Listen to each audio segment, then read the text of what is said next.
John, come here. Look at this. The fuck? It's recording equipment. Look at this layer of dust. It's been here for 100 years at least. What? We got to use it, John. We have to take advantage of this. We have to do something with this. We have to talk about Dune. More Dune in our lives? What Dune shall we talk about? Only the best Dune. Well, can we get right into a beef? Calling this a mini-series is I don't know, man. It's pretty long. I mean, in fairness, it is 3 episodes. It's 3 movies. It's 3 episodes. Each of them are an hour and a half long. Yes. It's 3 movies. Yeah.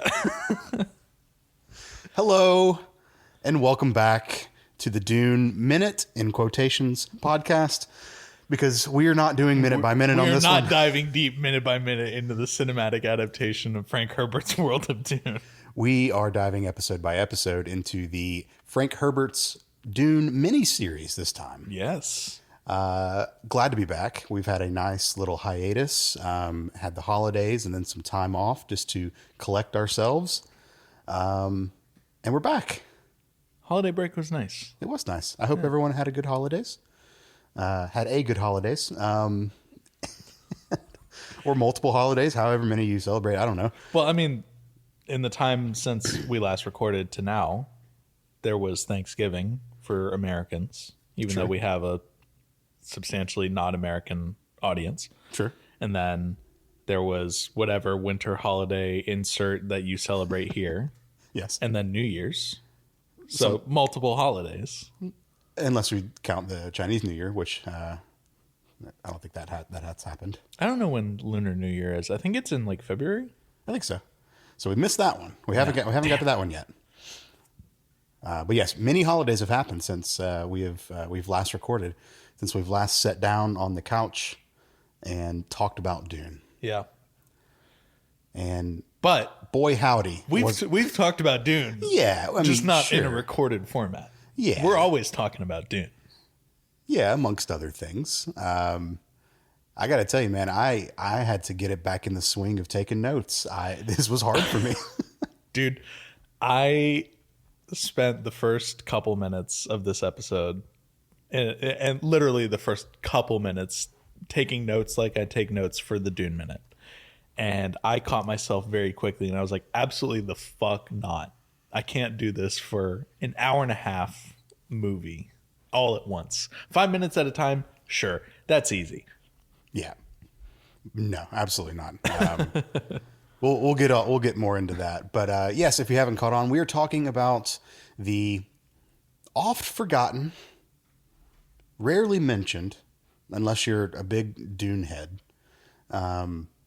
2000 or the sci-fi miniseries released in the year 2000. Yep. And boy, howdy, was it released in the year 2000. Yes, it was. If you ever want to know what PlayStation graphics looked like in the year 2000, this is what it looked like. Just this movie. Pretty much. Yep. We'll get into that a little bit later. I'm excited to talk about this one because this, I think, was the second time I've watched this. I watched it on YouTube. Yep. The first time. In like 480p or something like that. 240 at most. some incredibly low resolution.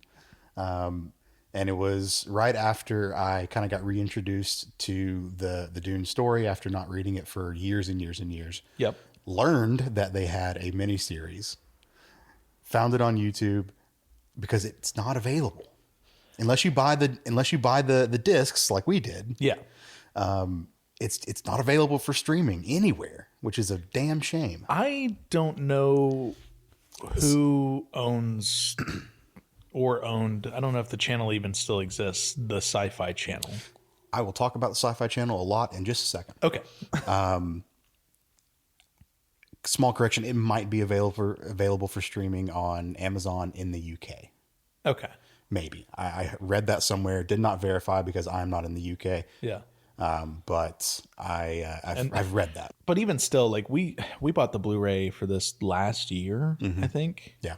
And it's the Blu-ray format is very interesting because it is a 1080p Blu-ray, but they definitely just took the like 360p and like scan lined it in. Yeah, just upscaled it. Yeah. Well, it's barely upscaled.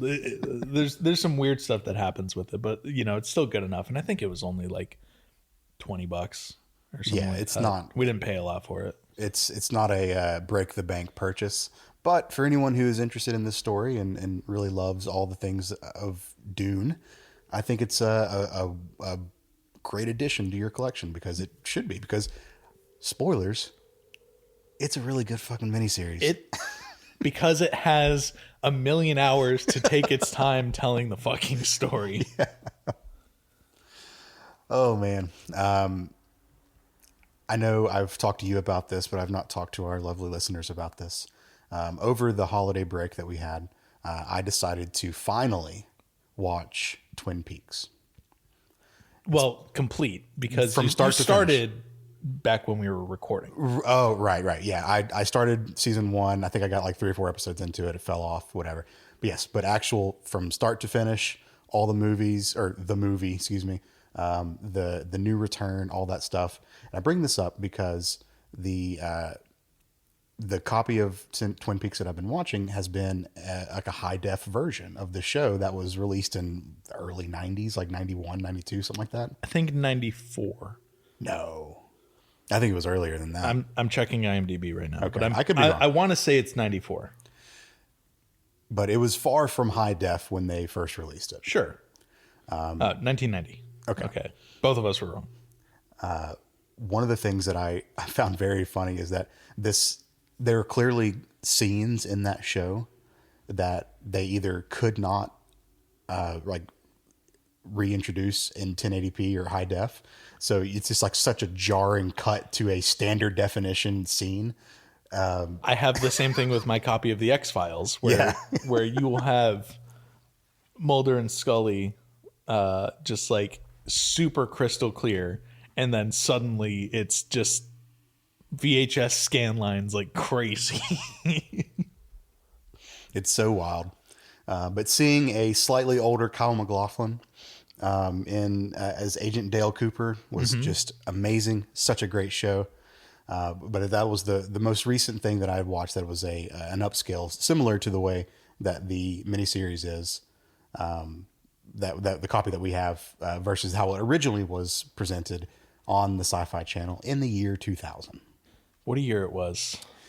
Now, I struggled a little bit on how to structure this episode because I don't think we want, for our sanity and for our listeners' sanity, to tell the story of Dune all over again. We've told it. And if you're listening to this show, if you've gotten all 300 some odd episodes along, or if you've come 300 episodes along with us, you know the story of Dune. So I don't think we are going to lean crazy hard on telling the story of Dune with this, but I do want to highlight this masterpiece of a miniseries and how it approached the Dune story. Because it is, in my opinion, and the opinion of a lot of other people, the most faithful adaptation of the Dune book that we've ever seen on screen. That being said, it's not without its faults. Oh, of course not. Of course not. But I agree, especially in the back half or the back third of Dune. A lot of our, if you're listening along and you've been caught up with everything that we've been doing, you know that Zach and I both have a lot of problems with Denis Villeneuve's Part 2 of Dune. Not that it's not a good movie. It's a fantastic movie. But Zach, we're going to be able to talk about an actual timeline. We're going to be able to actually talk about Leto the Second, the First. The child that was missing from Denis Villeneuve's movies. Exactly. We're going to be able to talk about the other child that was missing from Denis Villeneuve's movies. Yep. We're going to be able to get into it. And we have some guests lined up to help us get into it as well. That's right. We're excited. It's going to be fun. Yeah. The release schedule of this, we're going to be doing monthly episodes. So each month we'll release a fairly long episode covering one episode of the TV show, of the miniseries, covering, and we're starting with obviously Frank Herbert's Dune. After the first 3 here, we will roll straight into Children of Dune, which is the sequel miniseries, also released on SciFi Channel in 2003. 2003, yes. And then no more miniseries because they didn't make any more after that. I don't think God Emperor of Dune would have been as much of a hit. Well, back in 2005. We'll get into it. Yeah. Because I have some things to say. I'm conflicted. Oh, okay. Anyways, so as I was saying, I struggled, like, how do we start this? And I feel like the best place to start this is to talk about how it even came to be. What is television? Well, if you take a bunch of pictures rapidly together and then move them across and look at them real quickly, they act like they move. Whoa. Yeah. So they started calling those movies. Hold on a second. Yeah. What about moving pictures? That's true. That's another name for them. And then when you started adding sound to them, they call them talkies. What? Sound? I know. Anyways, yada, yada, yada. Sci-Fi Channel. Yeah. Natural progression, right? So, John, cast your mind back to September 24th, 1992. Where were you? I was a month and some change old. Okay. I was a year and a month and some change old. Yep. I don't know if I had consciousness yet. Well, you did. Whether you were aware of it or not, you did. Well, I don't have memory of then, so... That was the launch. That was the launch of the SciFi Channel, was in September of 1992.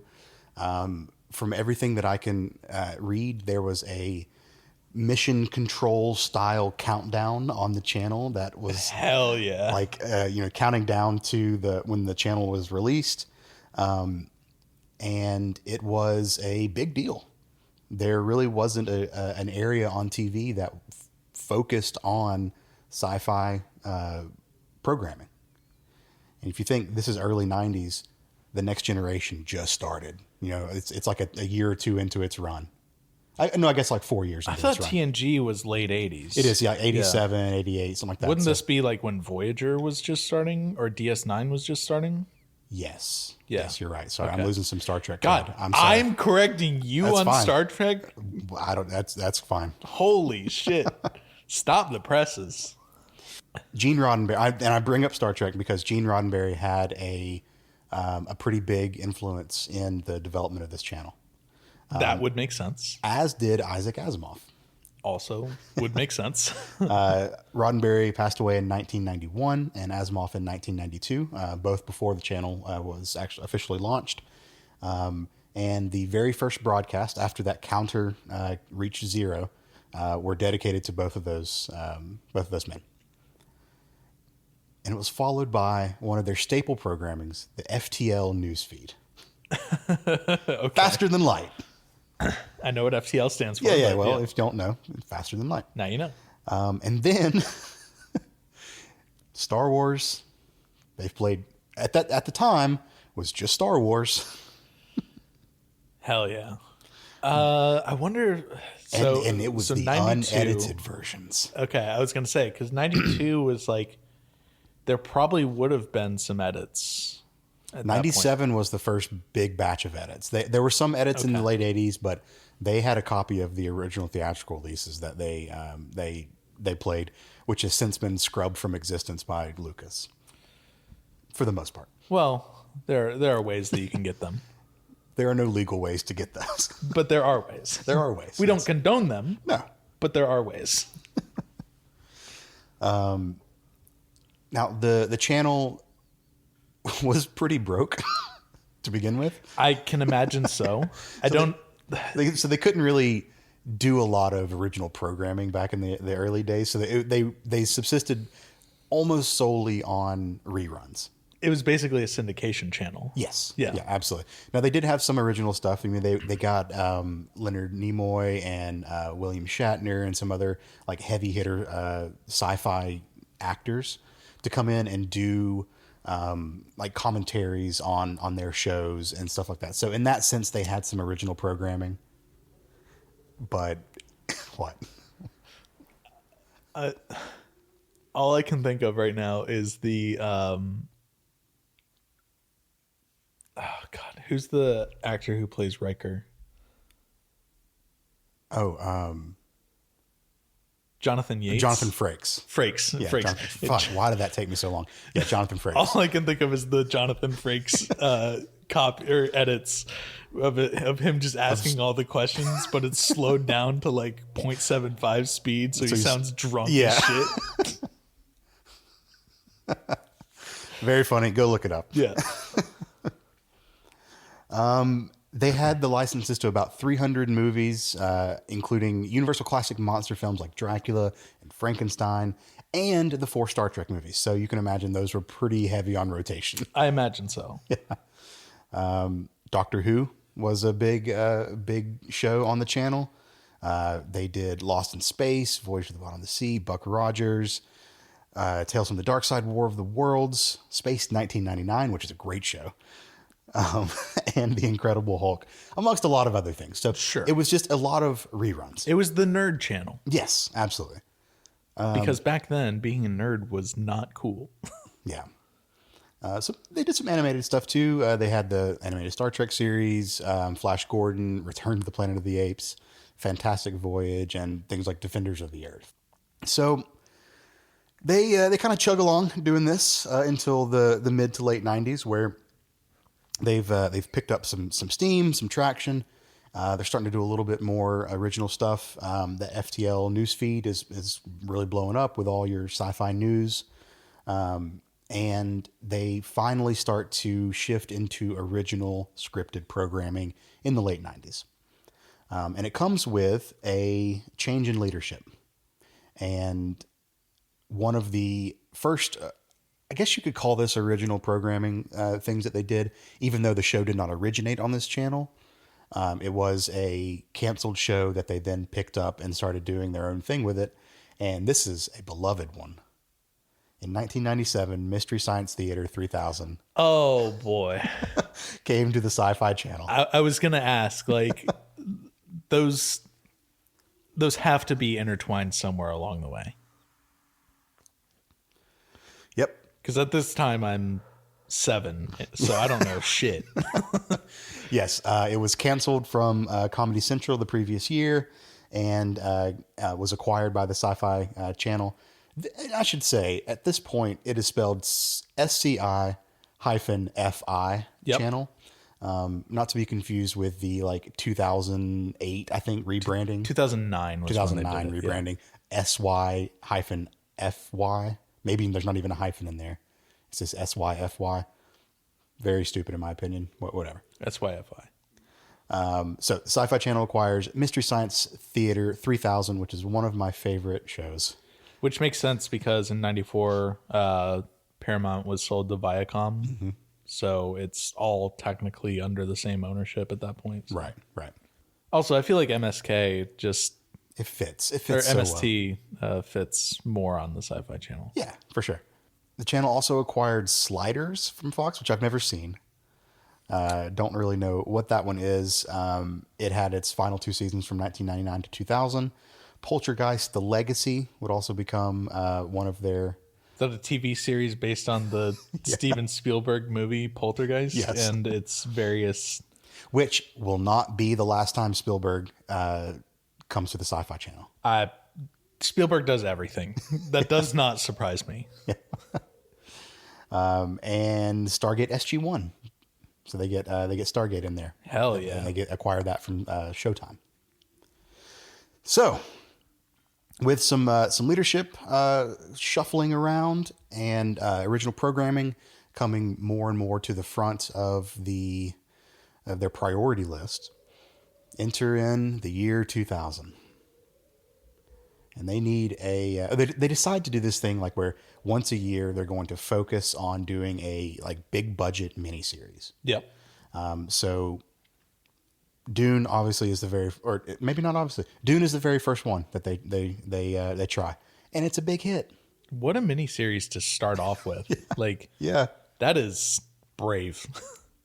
Because at this point, like, I would imagine even in the late 90s, fucking Lynch's Dune is just dunked on all the time. well, think about it. You're 15 years removed, or 15 give or take years removed from Lynch's Dune. Yeah. It's still very much in people's minds. Yeah. And it was, as much as we enjoy it, a disaster of a movie. Yeah. Critically. Yeah. So people are very worried about how to make Dune. I think there had been a couple other attempts. I think the most notable, Notable? God, the most notable of those being Jodorowsky trying to make it again. But, he tried to make it again. Because I know that he tried to make it before Lynch. Sure. Did his. There were some other attempts to do like miniseries versions of it. Oh God, there's another big sci-fi director that wanted to do it. Ridley Scott.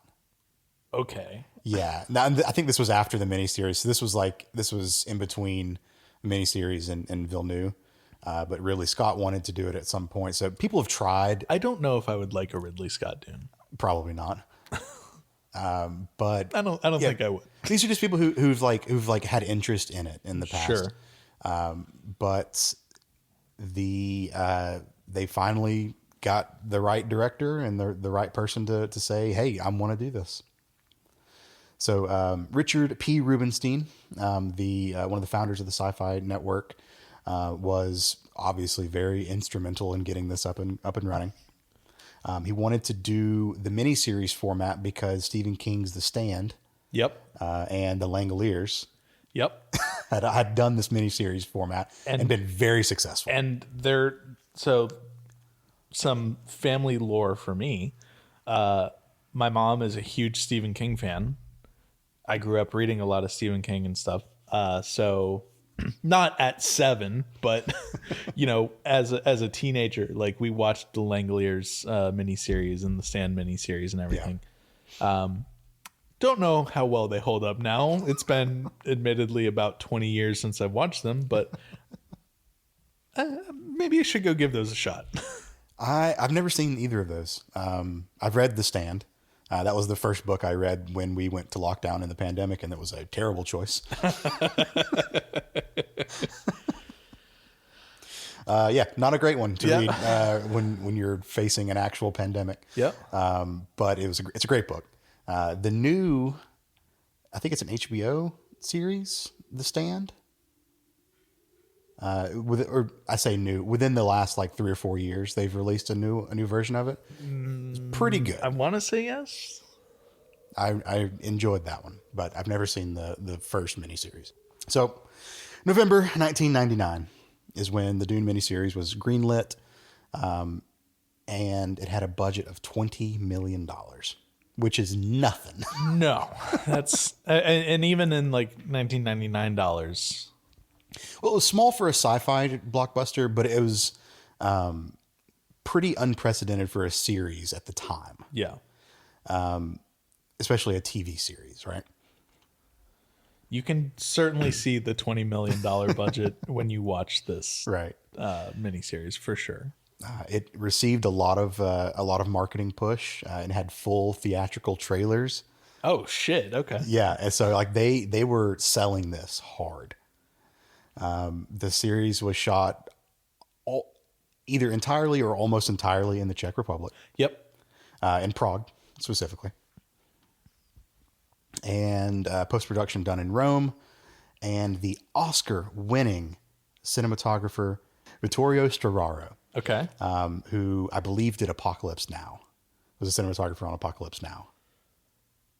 Okay.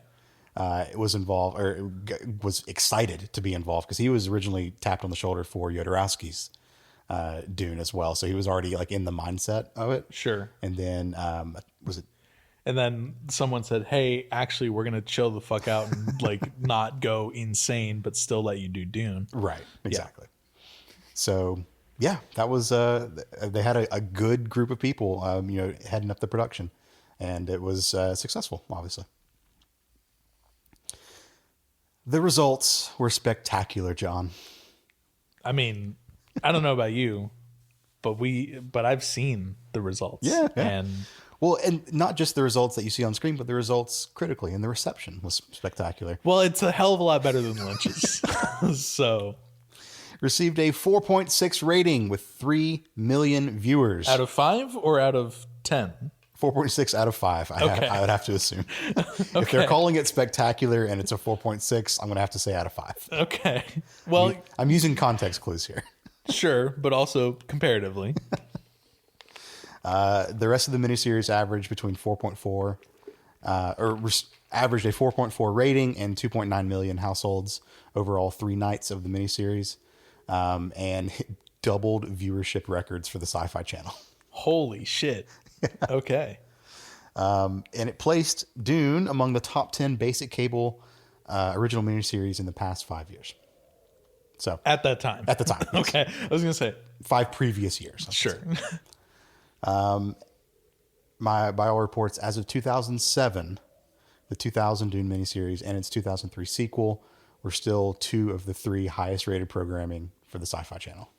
Fuck yeah. Do you know what the third is? Battlestar Galactica. Oh, okay. Yeah.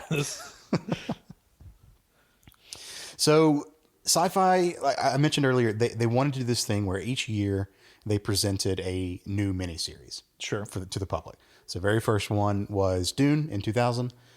In 2002, they had Steven Spielberg came back for his miniseries Taken, Okay. which I've never seen. Not to be confused with the Liam Neeson movie Correct. series. Okay. And it is called Steven Spielberg Presents, Taken. Okay.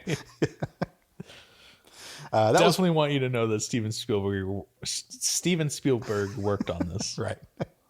So that was a DreamWorks television production, and it was very good. I believe it was very good. I mean, it's not Dune. Sure. It was a 20-hour miniseries about alien abductions that ran a whopping 10 consecutive weeknights. Oh, I might have to check this out, actually. That sounds pretty good. it sounds great, but 20 hours. We were just talking about how long the Dune miniseries is. Yeah. That's nothing compared to this. Holy shit. So then the Children of Dune follows in 2003, which I will not talk about too much because we're not talking about that one here. You're going to have to wait. Well, we'll save some stuff there. The people that we have for the Children of Dune miniseries are also going to have a lot to say about it. Yes, they will. So that's kind of how the Dune miniseries came to be, and the Sci-Fi Channel, because I can say this with certainty. Say it with your whole chest. Sci-Fi Channel was, I think, the channel that I watched the most growing up when we actually had cable in my household, which was a very small portion of my childhood. Yep. The Sci-Fi Channel was the one that I watched the most, and this would have been in the mid to late 2000s, before 2010. Sure. Kind of era. So I was watching the Warehouse 13s and the Eurekas and all those original programmings that came off the backs of the Dune miniseries success. They would not have been able to make all those shows that I loved and grew up with without these shows being successful. Well, I guess that leaves us one place to go. Yes, you read my notes. Let's talk about Star Trek on the Sci-Fi Channel. All right. No, I will not do that. I'll wait till we have some more Trek nerds on the show to do that. So next month. Yeah, next month we'll talk about that. Yes, let's dive into the Frank Herbert's Dune 2000. Before we get to the beat by beat, I do want to talk about the production a little bit. Okay. Because this one's, I think there's some interesting stuff in here. I would like to, before we talk about the production, just give a huge thank you to our friends over at Dune Info. Yes, absolutely.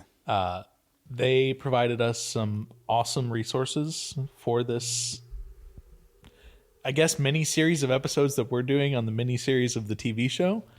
And we love you guys. Thank you. Yep.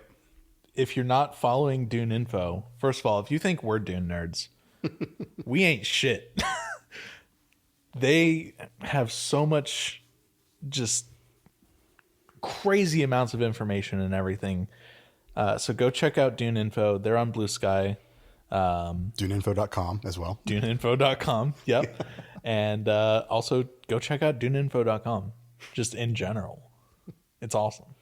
That's where I found the models for that the way I gave you for the rat present. Yeah. Okay. Yeah, that's where I learned that they had made models for the Lynch movie because they have an extensive collection and cataloging of all of the like merchandise that was produced for the Dune, like any Dune adaptation. And it's a very, very, very cool website. So yeah, go check it out. All right. Enter John Harrison, the director Yes. of Dune 2000 miniseries. Frank Herbert's Dune. Frank Herbert's Dune. Thank you. Yeah. A former George, Get it right. a former George Romero collaborator, which was pretty cool. Love a George Romero film. And this might be apocryphal, but I think it's coming straight from him.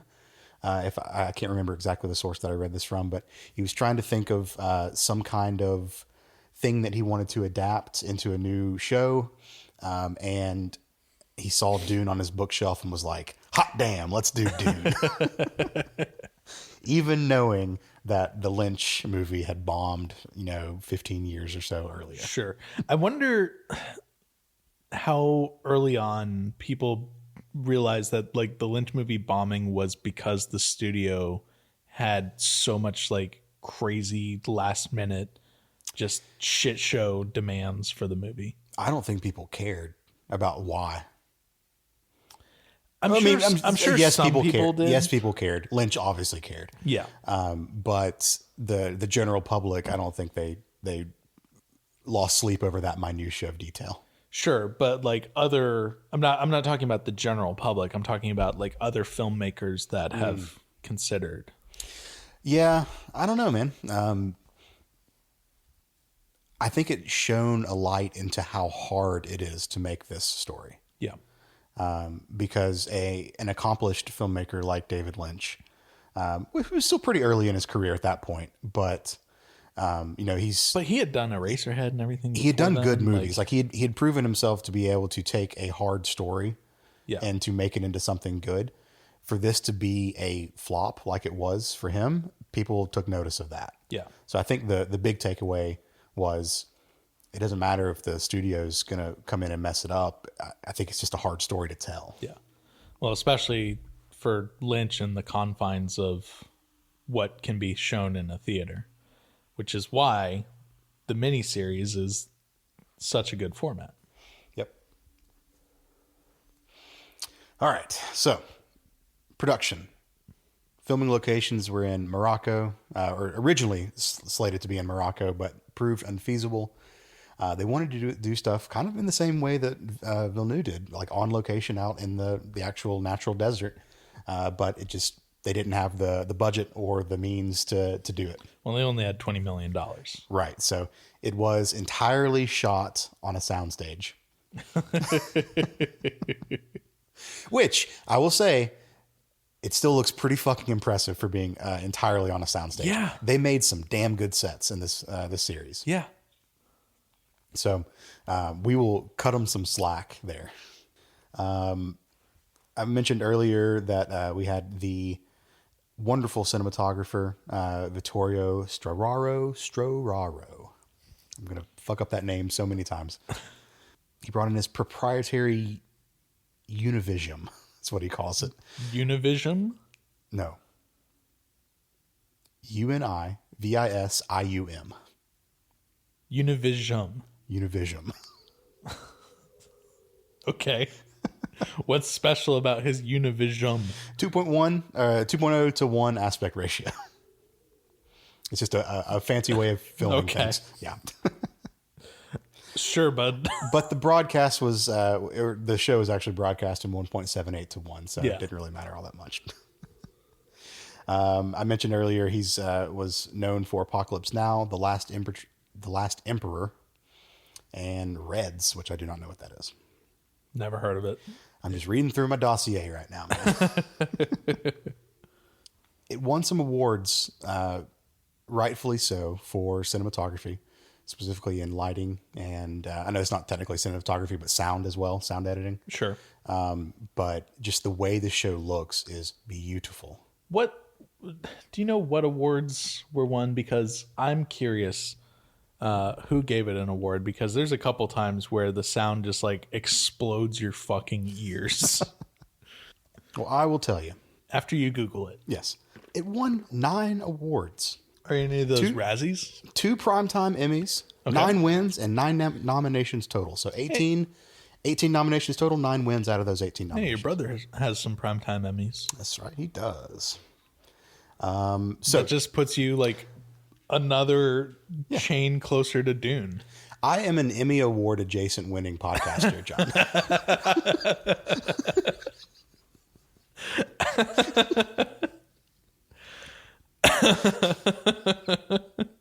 And that is the truth. Oh, shut the fuck up. So it was the 2001 Primetime Emmy winner for Outstanding Cinematography for a Miniseries or Movie. It was the 2001 winner for Outstanding Special Visual Effects for a Miniseries, Movie, or Special. It was nominated for a Hugo in 2001. It was the winner of a Golden Reel Award for Best Sound Editing. It was also a nominee for Best Sound Editing. So obviously won.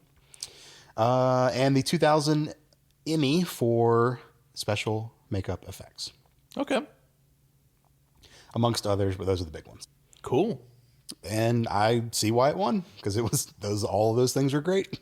Well, the visual effects were great for 2000. 2000 standards. All of this comes with a big old asterisk beside it. Yeah. 2000 standards. As much as I love the miniseries, which I do, man, looking at the visual effects between Denis Villeneuve's and this. Oh, sure. We got real good at VFX. Hey, I don't know if you know this, John. Computers come a long way since 2000. They certainly have.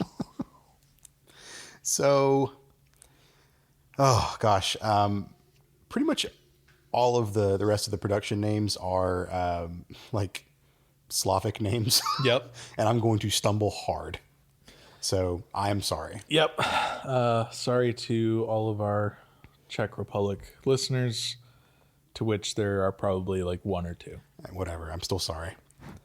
The costume design. We cannot talk about this show without absolutely loving Zach, the costume design. I have so many things about costume design. Well, let's talk about costume design. Theodore Pistek, I think I'm saying that right, was the costume designer on this miniseries. Yep. Same person who did Amadeus, which is a wonderful movie. Okay. That makes a lot of sense now. That makes as soon as I saw that, I was sense. like, of course it is. So unironically, Amadeus is one of my favorite movies. It's a great I love movie. it so much. I have the director's extended edition of it, which is like 3.5 hours long. It's such a good movie. You need to watch it. I have watched it. Yeah. It's wonderful. Oh, you, the general. You, the general, yes. Okay, yes. Sorry, I thought you were attacking me for a second. No. This adaptation is lovingly called The One with the Hats. This is the one with fucking... Who doesn't have a hat in this one? Actually, you know who doesn't have a hat? Paul. Yeah, Paul doesn't have a hat. And Leto. Oh, man. There's so many good hats in this series. Can we talk about the hats? I want to talk about the hats. Talk about the hats. I've been dying to talk about the hats. Stoofier what? Hat. Great hat. Spacing Guild. Awesome hat. The best hat? Are you kidding? Guy selling Moheim. She's got some wings on her hat. She's got some wings. Irlan, She has many hats. She has many hats and many wings. It's true. Yui, Oh, yes. sorry, Yue, His little skull cap hat. his. Conehead cap. Conehead cap. I just called it a condom hat. Yeah. All right, that works. Kind of looks like one. Yeah,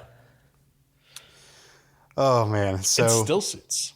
oh, well, okay. The still suits are a blight on the costume department, in my opinion. We'll get to those. We'll get there.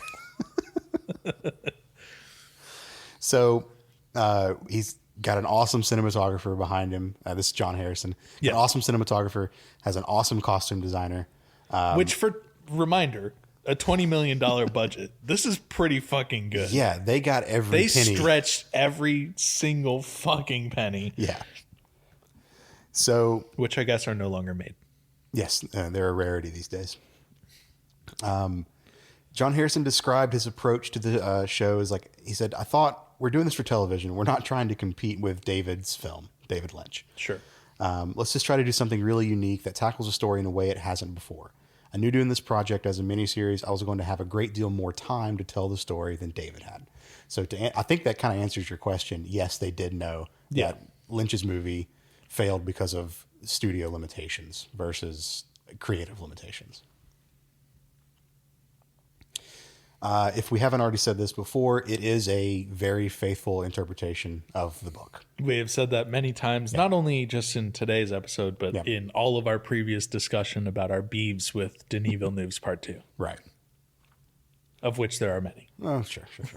We're not talking about that one, though. We've already spent many hours talking about that one. Just a few of the creative choices that I think Harrison took for the miniseries. He aged up Paul a little bit. Paul is certainly not 15 Right. in this. He's Aged him up to 18. I would or have so. said like 20. It's never specified. Yeah. He says 18. I don't know. Alec Newman certainly cannot pass as a 15-year-old. No. Yeah, Harrison aged him up to adulthood in order to draw upon the adult acting pool crucial for the role. So he did that to be able to get better actors to play the part. Makes sense. Yep. Also, I'm sure there's probably some SAG rule about how many hours children can act versus adults. And SAG had nothing to do with this, man. true. Yeah. These are all, and we'll get to the casting here in a little bit, but these are majority people from the UK or the Czech Republic. William Hurt might be the sole example of an American actor in this. Yeah. I think. We'll figure it out as we go. So, yeah, I don't think SAG had much to do with this at all. Another big one, and this is one I know we'll talk about in much more detail. They expanded the subplot for Princess Orlan. Yes. Yes, she has a much bigger presence in this miniseries than in either of the other adaptations. That and, well, I mean, fucking, you can't have less of a presence than in Lynch's film. Well, she's got a bigger presence than she does in the books. Yeah. Well, I was going to say, like, it's an expanded subplot for Irulan, probably for the better. Yeah. We'll get to that. We'll get to that when we get to that, because there's a very significant part in this first part that just straight up does not happen in the books. Right. Exactly. So, last little thing that I had noted for creative decisions was William Hurt, actually. So he was the first person to be cast in the miniseries. He was a huge science fiction junkie. Yeah. Self-described. And if you look back at his IMDb page from around this time, you can see that in the works that he does. I did. Yeah. So Lost in Space came out a year before this. Yep. One of my staple movies as a kid. And just a ton of other just like sci-fi and sci-fi adjacent stuff. So he was perfect for this role. It definitely, his casting reminds me so much of how Oscar Isaac was cast, where Oscar Isaac emailed Denis Villeneuve and was like, I fucking love Dune. I don't care where you put me. I just want to be in it. Yeah. Yep. Yeah. Did you, I think this will be a common thing that we talk about through this series, but were you watching this with the eye of inspiration for Denis Villeneuve? Absolutely. Okay, because I see so much that I think inspired Villeneuve's movies coming from this. Yes. Okay, Definitely. we'll highlight those as we get to them. Yep. Because I'd watched this once years ago, and then I've been in such a Villeneuve headspace. Rewatching this, I was like, oh, I get it. I see where this is coming from now. Okay, cool. Let's see where to go from here. PlayStation quality graphics, technical challenges, man. I mean, they had them. It's a TV budget, Sure. so $20 million. Yeah, they're not going to have the 100-something million that Villeneuve have, or however much he had for his movies. Yeah. And also like just the fact that, like we talked about, computers over that 20 something years had gotten so much better at that point. So, yep. There were a couple of different versions of this miniseries that were released. So the broadcast version was 265 minutes, approximately 4.5 hours over 3 nights. The director's cut is 295 minutes, just about 5 hours, with approximately 30 minutes of additional footage. I believe that's what we have. Yeah, we're watching the director's cuts. Extended footage included more mayhem, some psychosexual menacing of Lady Jessica, and even a dash of nudity. Which, well, I'll call this out again when we get to it. This I think will be in our second episode. I made a mistake. I made a mistake way back when we were covering Dune Prophecy. Zach. Because we get to see some nudity in that show. And in Prophecy? In Prophecy, yeah. There's some like mesh shirts and stuff. Oh, okay. It's there's some it's HBO nudity. Yeah, HBO nudity. And obviously like all the stuff with the Atreides hunting camp and all that stuff right. too. Yeah. So I had said when we were covering that was the first nudity in Dune. And my mind completely skipped this. So this was the first nudity in Dune. In fairness, the SciFi Channel was on basic cable. Yeah, so it was not it probably the nudity there probably wasn't on the broadcast version. No. So yeah, definitely not. Maybe the European broadcast version. Maybe there, but definitely not the US one. Yeah. We're a bunch of prudes over here. Our puritanical television sense. The Herbert family loved the adaptation. I will agree with Brian on this one. This would be Brian Herbert speaking as the face of the family estate, I guess, at this point. He said that Frank would have really liked it, which was high praise considering Lynch's movie and the disappointment that they had with that. So we can agree with Brian on this one. All right. Look, a stuck clock is right twice a day. That's true. Yep. So. Okay, we're an hour in to this recording. Are we already? Yep. Let's talk about the cast. We're still not talking about the show just yet. Yeah.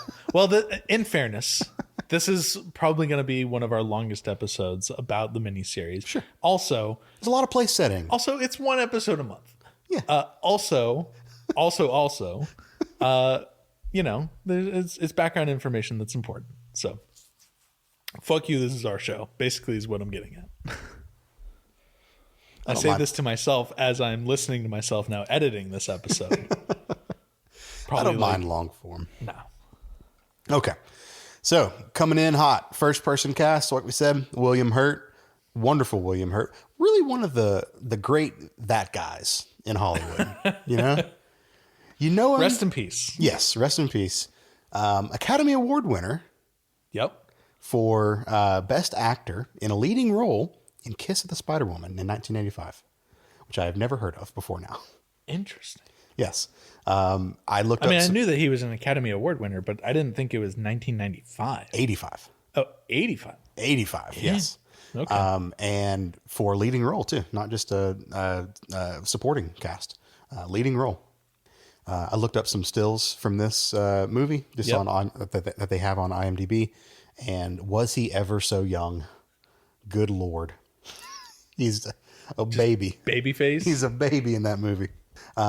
He has... Well, good for him. Yeah. 3 additional Oscar nominations for Children of a Lesser God in 1986, Broadcast News in 1987, and History of Violence in 2005. Okay. Other notable films: Body Heat in 81, Big Chill in 83, Accidental Tourist in 88. And he's in some Marvel films. Yeah. He was General Thaddeus Ross in the MCU Incredible Hulk in 2008,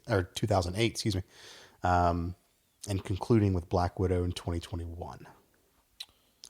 And he sadly passed away March 13th, 2022. Rest in peace. Rest in peace. Thank you, William Hurt, for being our Duke Leto. Yes. A very good Leto at that. Honestly, we'll get to it. We'll get to it. We'll get to it. Theme of this episode. We'll get to it. All right, going down the list, Alec Newman as Paul Atreides. Yes. A relatively, I won't say completely unknown actor, but not a huge actor at the time. Not a Timothy Chalamet. No. I would say, in terms of the Paul Atreides scale, closer to Kyle MacLachlan. Yes. In terms of how well known are you? Yep. The thing that he did immediately before the Dune miniseries was a play in London with Cate Blanchett called Plenty. Okay. And I believe that won some awards as well. Cate Blanchett, obviously a very well-known actor. Yeah. So that's some cred. I don't know if she was as well-known as she is now at the time. Well, I have to imagine, though. Because we're talking about the 2000 sci-fi miniseries. Yeah. You know, it also came out in like that time frame. No. What? Lord of the Rings. Oh, right. Cate Blanchett is Lady Galadriel. Yeah. Okay, so she's big. Yeah. Okay.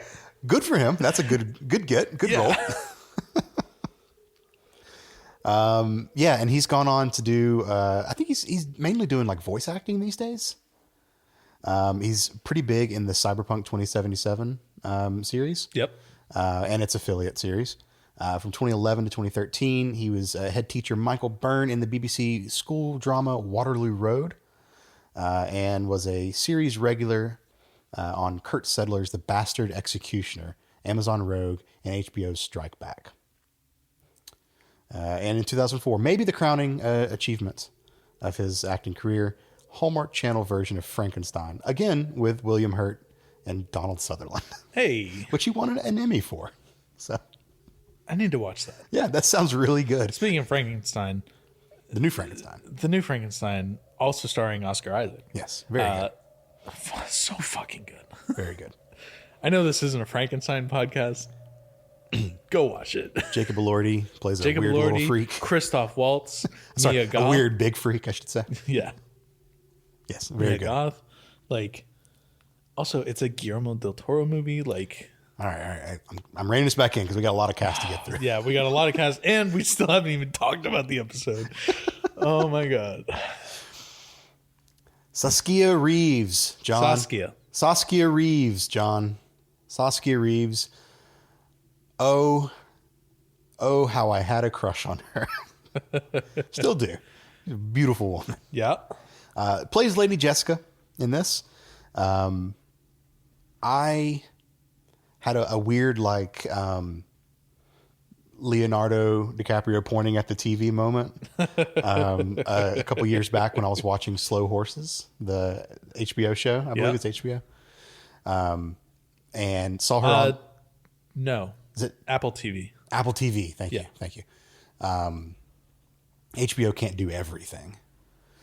Apple TV show Slow Horses, which is a fantastic show. Apple's got a lot of really good series. I know they do. Yeah. She has a major role in that series, and I saw her, and it took me like 4 or 5 episodes, and I was like, where do I know this person from? Oh, wait. And then I was like, holy shit, that's Lady Jessica. So yes, wonderful acting in that show. She does a damn good job in this show too. So that's how I feel whenever I watch Silo, because I had seen Dune before Silo. Sure. So all it is to me is, holy shit, that's Lady Jessica. She received, I don't think she's won any major awards for acting, which is a damn shame. But she did get critical acclaim for Butterfly Kiss in 1995, which she starred with Amanda Plummer in what she called Thelma and Louise on acid.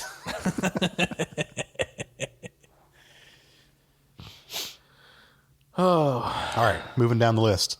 We'll just do main characters. We'll sprinkle in supporting cast as we go through it. I was gonna say that's how my notes are, is like supporting cast and everything as we go through. So, but I'm gonna save the best for last. Okay. So let's go to Giancarlo Giannini, Emperor Shaddam IV. I cannot tell you if I've ever seen him in anything else. At least not that I noticed, but looking through his list of credits, I've absolutely seen him in a bunch of stuff. So another one of those guys. Yes, very much so, but not even one that I recognize, which is a shame. It's a fault of mine. Nominated for Academy Award Best Actor, Seven Beauties in 1976. Won a Cannes Film Festival Award for Best Actor in his performance in Love and Anarchy in 1973. He appeared as Rene Mathis in the James Bond Casino Royale in 2006. So we definitely have seen him there. Oh, shit. And Quantum of Solace. So he was in both. Well, not many people watched that one. No, it's not that good. Notable roles in Hannibal, 2001. Okay. Man on Fire, 2004. What a movie. Yeah. A Walk in the Clouds in 95, which I have not seen. And he's a renowned dubbing artist. Okay. So a lot of, he was the main Italian dubber of Al Pacino since 1975. Holy shit. What a gig. Right? He's also done, he's Italian Al Pacino. He's also done Italian dubbing for Jack Nicholson, Michael Douglas, and a lot of other major stars. So good gig if you can get it. Dude, fucking get that bag. Right. So while I may not have recognized his face, I have absolutely seen him in a bunch of stuff. Cool. Because, as you know, I watch all of my Al Pacino movies in Italian. So I've definitely is there any other way to watch it? It's disrespectful to Al Pacino if you don't watch it in Italian. All right. Last but certainly not least, my favorite, Ian McNeice. Oh. As it's Bladder. As Ian McNeice as Baron Vladimir Harkonnen. And I'm saying it Harkonnen here because that is how they pronounce it in the show. Yes. Not and Harkonnen. it's also just the right way to say it. Yeah. Zach, I'm not exaggerating when I tell you that I wanted to do the miniseries specifically to talk about Ian McNeice as Baron Vladimir Harkonnen. Just Zach, let me tell you something. Okay, we have praised Stellan Skarsgård to the moon and back for his portrayal of Vladimir Harkonnen. However, Stellan Skarsgård doesn't hold a candle to the sun that is Ian McNeice in this miniseries. So good. He is so good. He is so gay. And I love it so much. Sure. Oh, what a Vladimir Harkonnen he is. This role of his is second only to his role in Ace Ventura: When Nature Calls as Fulton Greenlit from 1995. Oh, God. That is one of the roles he played. He's also in Doctor Who. I think anytime... He's in Doctor Who a few times. Yeah, well, specifically Winston Churchill. He portrays Churchill in Doctor Who. He's in Rome. Yes, he the is. HBO miniseries. He's the crowd barker in Rome, isn't he? Yep. Ian McNeice is in so many things. He's got a IMDb page a mile long. Yeah. Yes, he's good. He was also in a shitload of theater. Yes. Oh, well, that will be very evident. Yeah. No. We'll get to that, and I have so many notes on that. But he was in Game of Thrones too. He was Illyrio Mopatis. So he was in Game. He was supposed to be in Game of Thrones. I got him listed for one episode. What I had read on IMDb, which could be wrong, or I could be misremembering, but like there was a scheduling conflict or something, but they had shot with him. Maybe he's discredited but not shown, kind of thing. Okay, got him. Yes, and he's Hitchhiker's Guide to the Galaxy, Rome you mentioned. Yeah. He was in the Frankenstein miniseries in 2004. Spartacus, great, just such a great actor. Yeah. As you said, hands down, my favorite Baron Vladimir Harkonnen. Yes. Just absolutely, hands down. I believe we said as much on when we talked to the D's way back when. And that guest episode, I think I mentioned that as well, but it still holds true because I had not watched the miniseries at that point in a couple of years. So I just knew that in my heart that he was my favorite Baron. But now after watching it again, it's just really solidified. Yeah, no, he is the star of the show for me in this miniseries. Yeah. And here's the thing. We don't just get him for Dune. We'll get him later too. Hell yes. All right. That rounds out the main cast. There's a bunch of we'll get to everyone else later. Yeah, and it was so hard to even draw that line between like what's main cast and what's supporting cast here because everyone plays such a big role.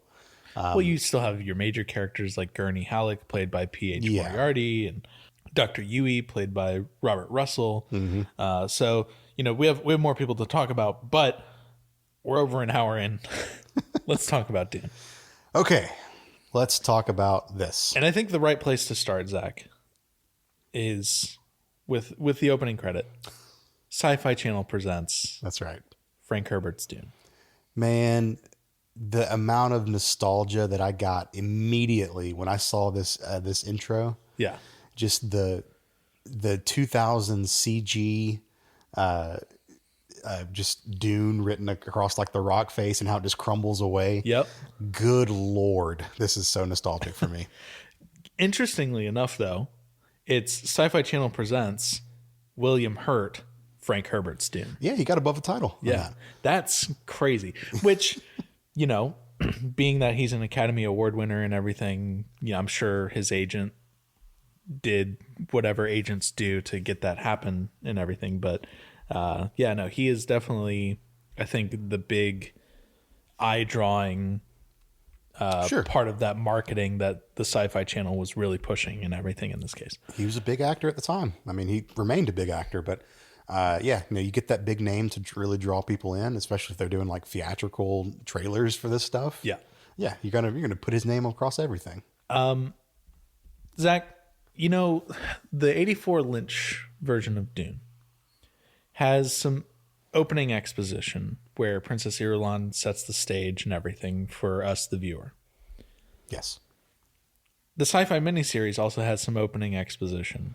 Yes. Where it not sets as much. the stage. Well, yes and no. To me, the SciFi miniseries, and of course I have it all written down, but the SciFi miniseries opening exposition reads almost like a someone padding their book report for word count. if I may. The Emperor's poison. The poison meant specifically for the Emperor. Cusco's poison. Cusco's poison. Yes. If I may. Please. Arrakis. Dune. Wasteland of the Empire, and the most valuable planet in the universe. Because it is here and only here where spice is found. The spice. Without it, there is no commerce in the Empire. There is no civilization. Arrakis. Dune. Home of the spice. Greatest treasure in the universe. And he who controls it controls our destiny. Okay. Hard cut right into explosions and just like flashbangs. It's there is a one. I like that opening monologue a lot better than Lynch's because it tells you just straight up. Here's the fucking deal. I mean, here's what's going on. Lynch's kind of does too. Yeah, but they also introduce like 7 planets at once for you. 4, but whatever. The 4 important ones that you need to know. Nah, they're coming here from a show don't tell. perspective in this one a little bit more. But yeah, that hard cut to the fight, to explosions and drums and like that is, I'm gonna keep saying this, so 2000 sci-fi show coded. Yep. Now you know this about me, but I along with my love of Star Trek, I am also a Battlestar Galactica fan. You are. Love it. You can see the seeds of Battlestar Galactica in this so much. Mm-hmm. It's right there. Just from the way it's shot, the way it's lit, the way that the action scenes take place. It is very, very much the foundation for the 2003, I believe, or 2005, something like that, Battlestar Galactica reboot that they do shortly after this. I don't know. I think it would have been 2005 because they did Children in 2003. Yeah. And Battlestar Galactica, the popularity of Battlestar Galactica is why we did not get any further Dune miniseries. That's fair. I kind of hate it. I don't think they could have done God Emperor. They had it written and were trying to get it greenlit. It was on the table. That's the closest we've ever come. And Battlestar Galactica knocked it off the table because it was popular. And I have a love-hate relationship with this decision because I love that reboot. Yeah. The BSG reboot. But I would have loved to have seen what they could have done with God Emperor. We're getting ahead of ourselves, but I just had to say it. I feel like God Emperor would have been too weird. Not just weird, but like philosophical and nebulous even for the Sci-Fi Channel audience. I mean, it wasn't the only, BSG was not the only thing that kept it off of production. Oh, I'm sure there's other. And we'll talk about this a lot more over the next couple of months, but like and stuff. No, just, I mean, actors. I mean, James McAvoy like blew up after this. True. So they could not afford him anymore. So a lot of other reasons, but the ultimate decision was they're going to put all their effort into Battlestar Galactica and making 1 million episodes of that show. Well, we'll talk about James McAvoy. I know. I'm sorry. Okay. We're 15 seconds into this show. Not even. We haven't even watched John Hurt turn around and disintegrate into bones. That's right. Which he does after the action sequence. And then a young, not so young, actually, Paul Atreides shoots up in bed. Yeah, wakes up from this kick-ass dream that he's having. He's got his audiobook or his video podcast, I guess, playing in the background. It's like when people can like leave a voicemail, but it's just a video of them. Yeah, FaceTime voicemail. I think that's a thing these days. Yeah, but it's Dr. Yui instead. Right.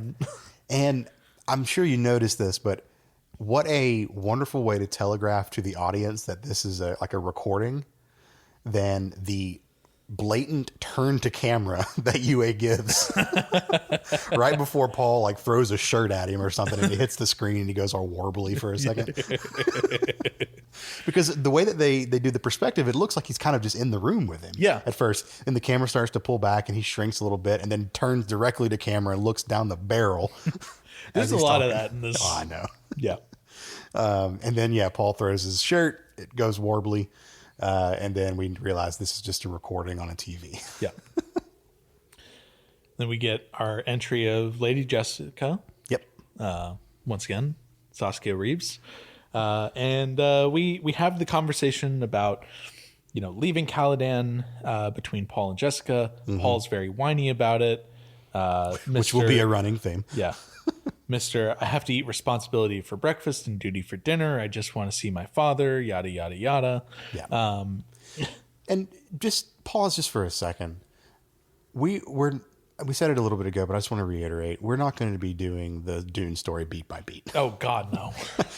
Because we can comfortably say this show follows the books really well. Yes. So if you know the story of Dune, this is what it's doing. And also, if you're listening at this point, you've probably listened to us go through beat by beat. Yeah. And frankly, we have so much to talk about. One thing I do want to point out, though, is like this conversation between Paul and Jessica really does show, like up front, immediately, Jessica really loves Leto. No, for sure. Like, Yeah. not that Denis' film didn't do it in his own way, but this one is more of a, she is to the viewer, I fucking love this man. Yeah. Yep. I agree. Where is this taking place, John? This is not on Caladan. Yes. So this is actually a departure from the books. They are in a spaceship that is currently docked inside of a Highliner. Oh, buddy. Zach, can we talk about the Highliner I want to for talk a about the moment? Highliner. I don't hate the design of this Highliner. I think it's an interesting take on it. Yeah. It's It's kind of like a roundish ball with then two large cylindrical extensions coming out from either side of it. right. And those cylindrical extensions rotate and they have like multiple layers of There's like panels rotating around each other almost. And yeah. it's really fucking cool. There's a lot of really great ship design in this. Yeah. Like they went nuts with designing different ships. It's not Lynch where the ornithopters are just boxes.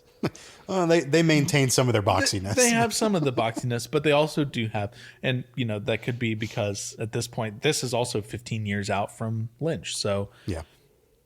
special effects in those 15 years had also gotten so much better too. That's so, right. Yep.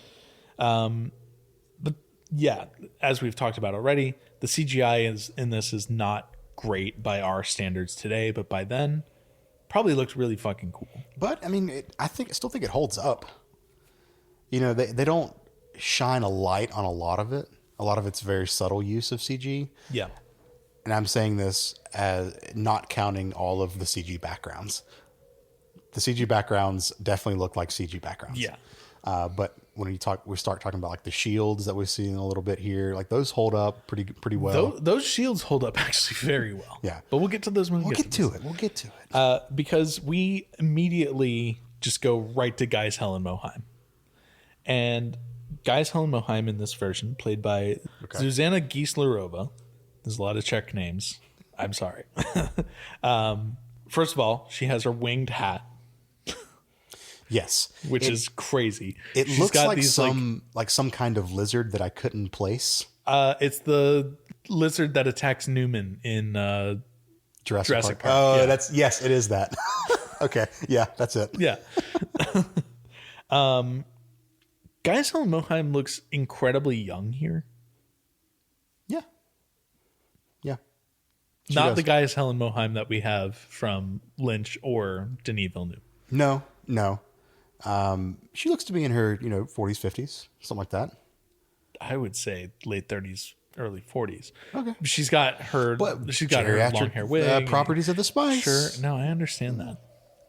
Let me tell you what spice is, John. Spice, the greatest treasure in the universe. Yes, that one. But yeah, we get the whole back and forth between Paul and Jessica and Geiz Helen Moheim. Interesting usage of the voice here. Yeah, and I like it.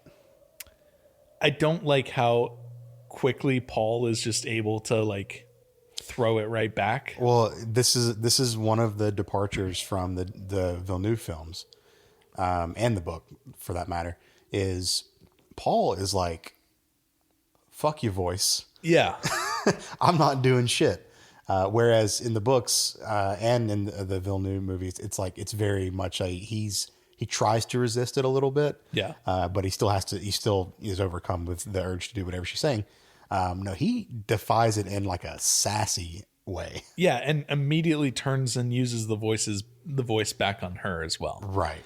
So that part I'm not super keen on, but it is what it is. Yep.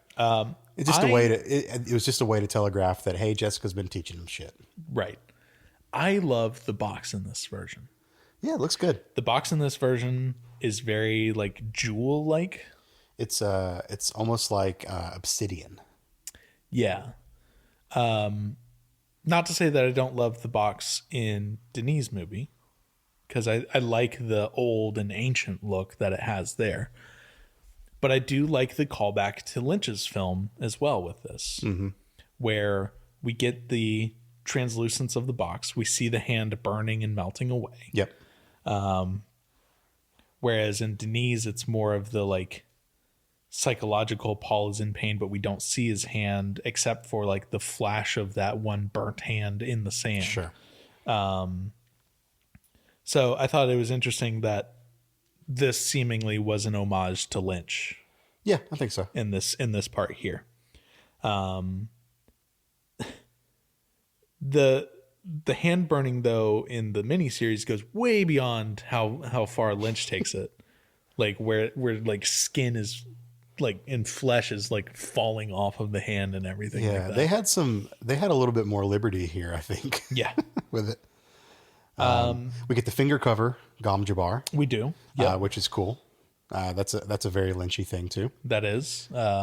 It's not the needle that we have in modern Dune. Right. And then after the test, we get some cool walking and talking inside the Highliner. We do, and I want to point out real quick, we get Star Trek doors throughout this whole scene. They even have I'm sure that made you so happy. Yeah, of course. They even have the whoosh, whoosh of the Star Trek doors. So yeah, it's great. Yes. So walk and talk. Throughout this whole thing, Paul is like pissed off at Moheim for dismissing Jessica so much, and they pretty much do a word for word reading of the book here, which will happen fairly often throughout this. A lot of the dialogue in this is just straight rip from the book. Yep. Which isn't a bad thing. No, it's great.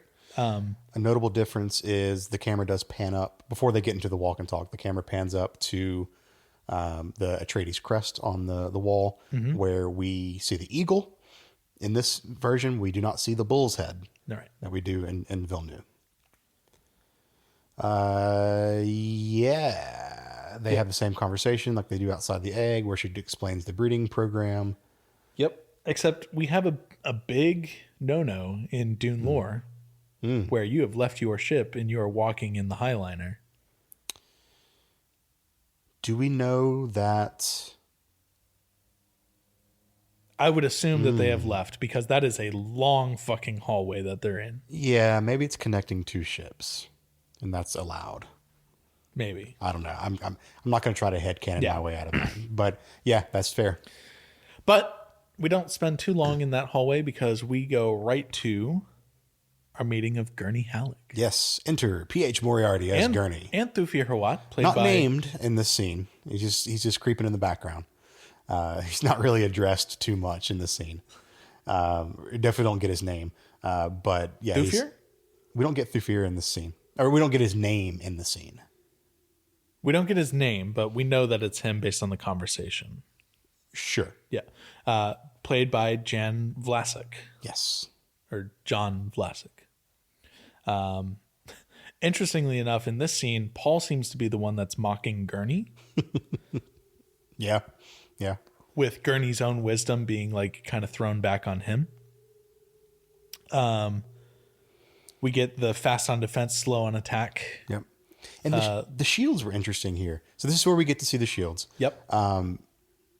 So if you think about the Lynch movie, they are like Minecraft people. Minecraft people, where their whole body, like you can see the shield all the time. Yeah. In Villeneuve's Dune, we get the kind of blue shimmer, but then it goes away, and then you can just see like the red as we make Red contact. on contact. Red on contact. Yep. This one is like only the part of the body that gets hit lights up, which I think is pretty cool. I think that was one of those things that inspired Denis' Probably. presentation of how the shields went through. Yeah. Unlike in other representations of Dune, though, instead of joining Gurney in death, I love this. Paul is offered to sing soprano the next time Gurney plays his balisette. Oh my gosh. Because Gurney has his knife on Paul's dick. It's so funny. P.H. Moriarty is so awesome in this series. He's a wonderful Gurney. They gave him his scar. They did give him the scar. He's not hideous. No. But he has a scar. Yep. It's way more obvious than the one that they gave Josh Brolin. Oh, definitely. He's always got his little one-liners that he's saying. We do get the mood is for cattle and women line. which thank you very much. It's not cattle and lovemaking, but close enough. Yeah. And then as Paul is exiting, we get a casual jab at the Weirding Way and his mother's teachings. So establishing... We also get a jab at Gaius Helen Moheim, I think. It was a jab at the Bene Gesserit in general. And again, that's where behind them, Thufir is watching, and they have a brief conversation, I guess. Cut to space, hard cut to space.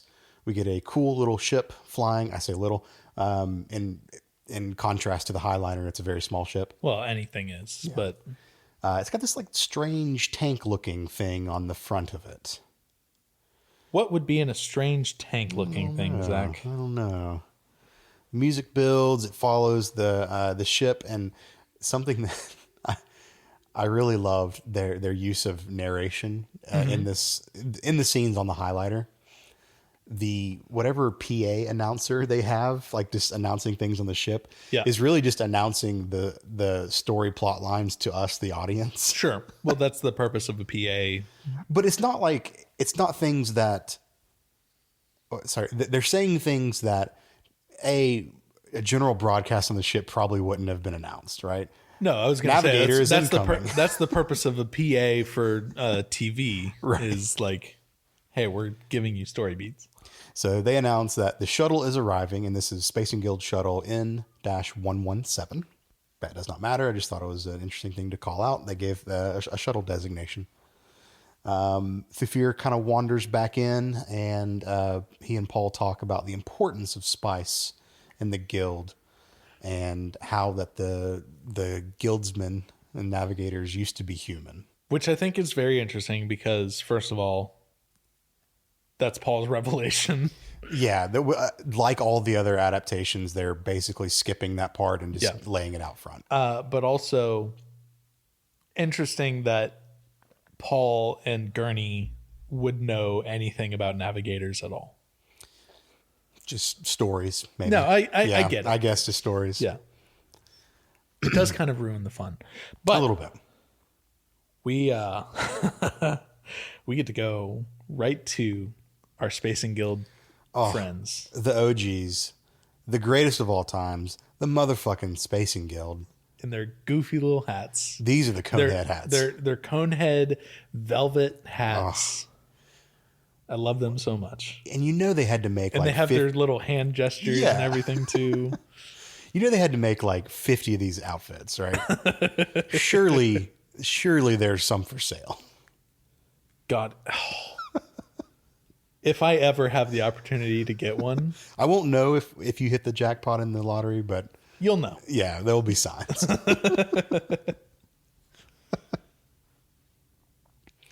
So they are escorting that tank that we saw on the front of the ship into what the PA announces is the central transport pod. And that zone is now restricted.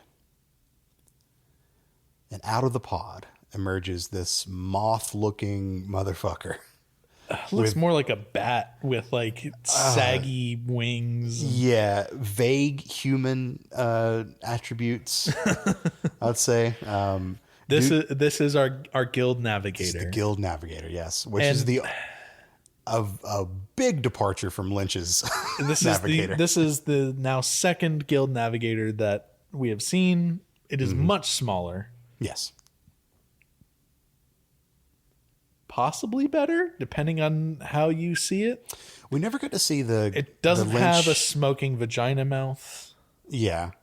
We never got to see the Lynch navigator in action, I believe. Or did we? In Lynch? No. Okay. So I don't know. We did. Yeah, we did. It's right. His eyes just kind of roll back in it. Yeah. Okay. Fine. Yeah.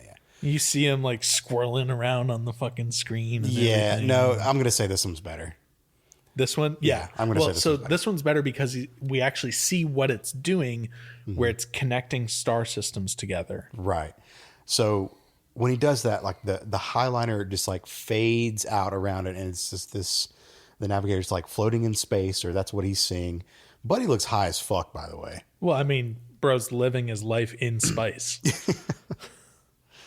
He is lost in the sauce. Actually, if anything, he is finding his way through the sauce. Right. And he just like slowly points at these 2 stars, much in the same way that my drunk ass will point at a Taco Bell menu. You don't need to point. You know what you're going to get. And he points out these 2 stars, and like a big wormhole opens up, and they go through it. And it's not dissimilar to the navigation in Prophecy. It is the 2000 CG version of what we see in Prophecy. Yeah, which we both said was one of the best representations of space travel that we've seen in Dune. That we've seen, honestly, anywhere. Yeah, because like I guess in Star Wars, it's kind of like this blip from place to place. Yeah. Same way with, I mean, we get to see a lot of the We in media warp, I guess, from Star Trek. But Yeah. Now this is a great representation of the folding of space. the theoretical physics of the folding of space. Yeah. Yeah. Not dissimilar from how Interstellar Yeah. Yeah. shows it. Right. Very good. It's very cool. No notes. I mean, good stuff. Yeah. We fade then to the highliner over Arrakis and its moons. It's exposition time, Zach. Well, hang on. Arrakis is a very red planet. Mm-hmm. One of the moons is blue, and one of them is a very green color. Very green. And that'll come back a number of times throughout the show. Yep. But it's important to call out that we get fucking colors in this. Yeah. This is Which not is why this is not Denis' film of just tan. Yeah. Tan and black. I am also very glad that when I got my Twin Moons of Arrakis tattoo, I did not choose the colors from the SciFi miniseries because, well, I already have a lot of, blues and greens on my arm. These are like the most neon of blues and greens. You could have done some color. You could have done some... There's a lot of color around it. Yeah, And fine. fine. Yeah, we get it. You got tattoos. All right. So, yes, it's exposition time. This is our introduction to Ian McNeice in the show. And I have to just preface this. I think this was a creative decision on the actor's part and one that they just said, yes, go with that. Yeah.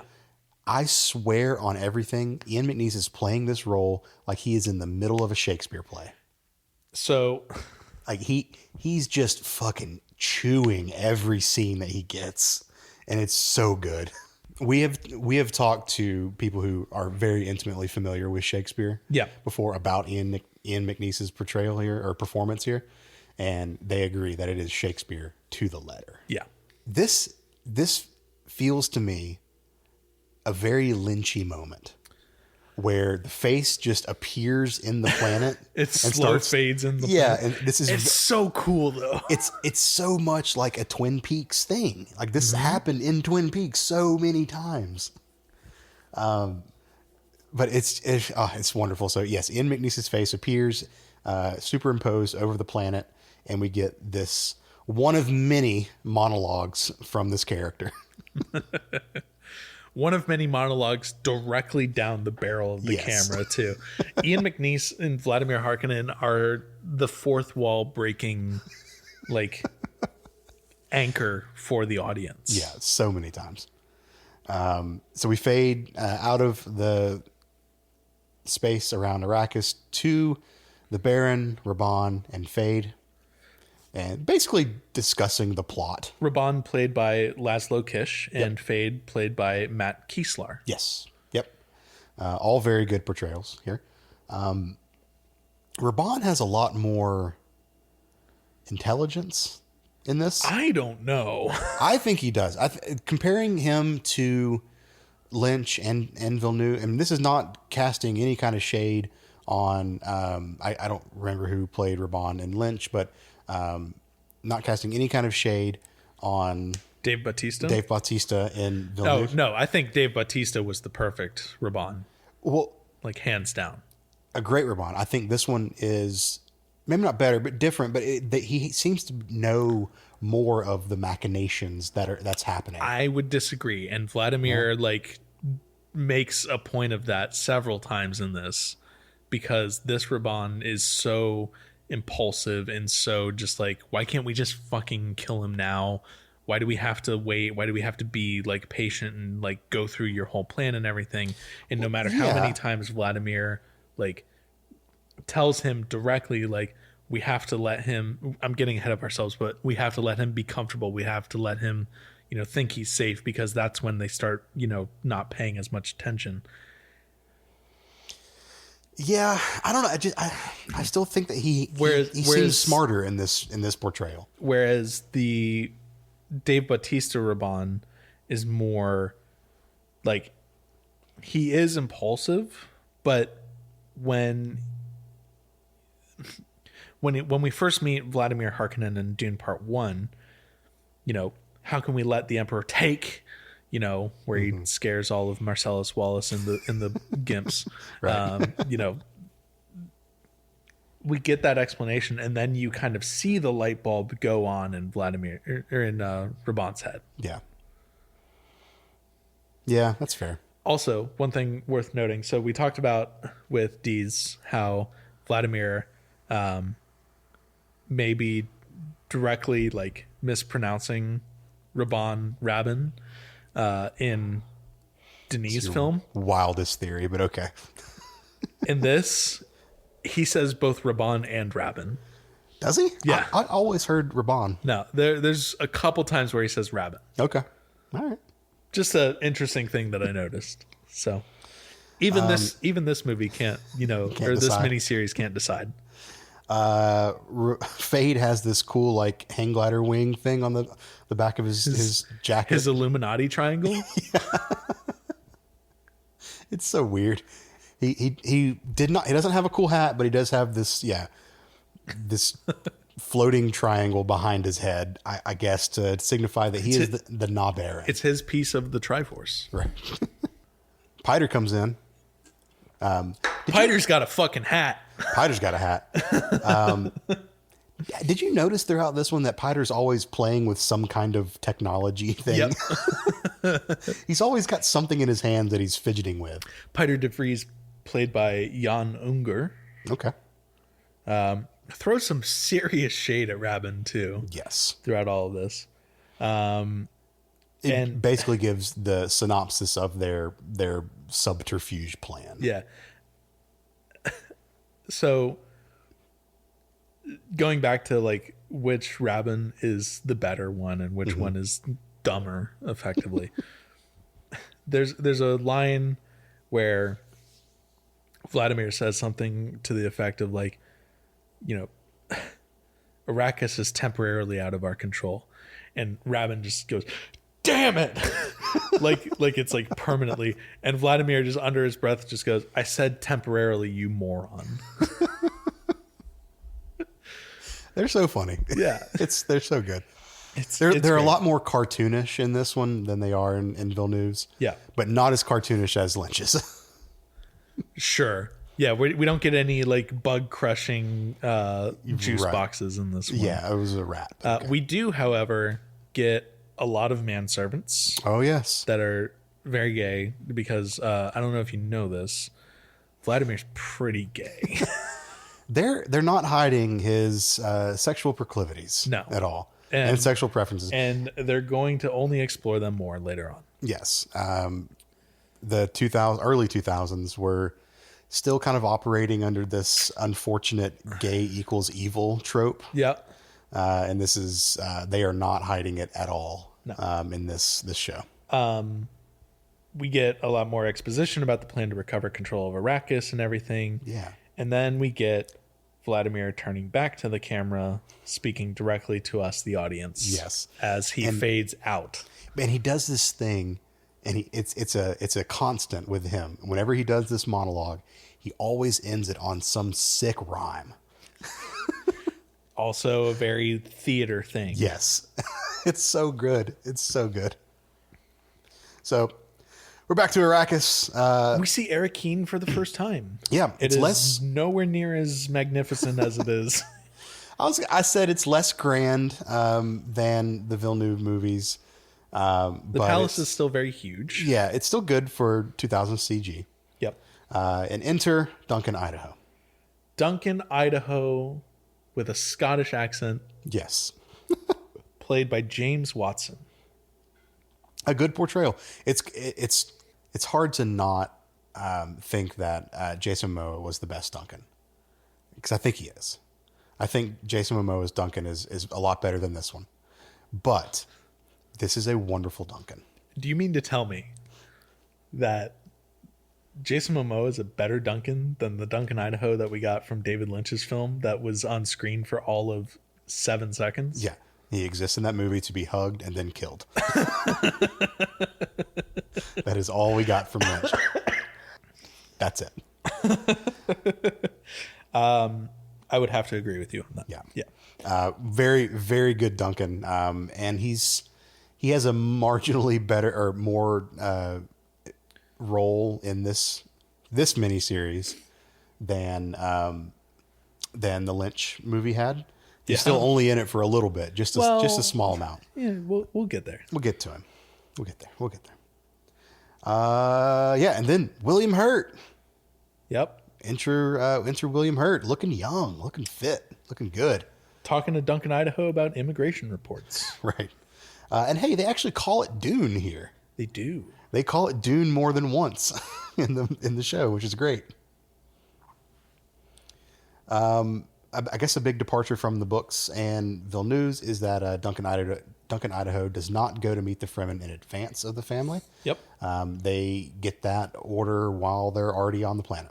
So, but that's basically what they're trying to do. He's go out, find them. The other departure is that Leto is already on Arrakis. Is that how you interpreted this? What do you mean? How I interpret? I mean, he's there. But the family's also there at this point. Paul and Jessica are not here yet.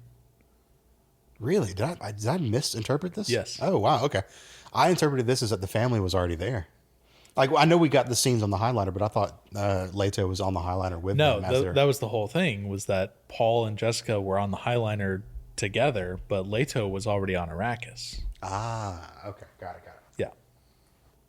Okay, yeah, I completely misread that then. Yeah. One thing that's interesting is that we get explanations of the Fremen and the Sieches immediately here. Yeah.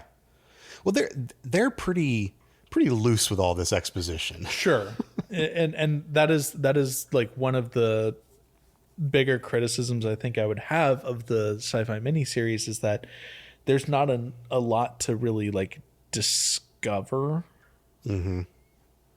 Yeah, I agree. A lot of it is just told up front. So, but now is when we get the connection of Leto to the rest of his family, because we get some street level Arakeen. We see water cellars. We see a lot more of the city in this show. We do. Yeah, which is great. And in addition to the water cellars, we get our first times that we see the eyes of Ibad, which are very CG, bright blue. Incorrect. That is not CG. Is it rotoscoping? No. That is UV contacts. Interesting. That they put on. And you'll notice this throughout, and I wanted to bring this up. You'll notice this throughout as you watch.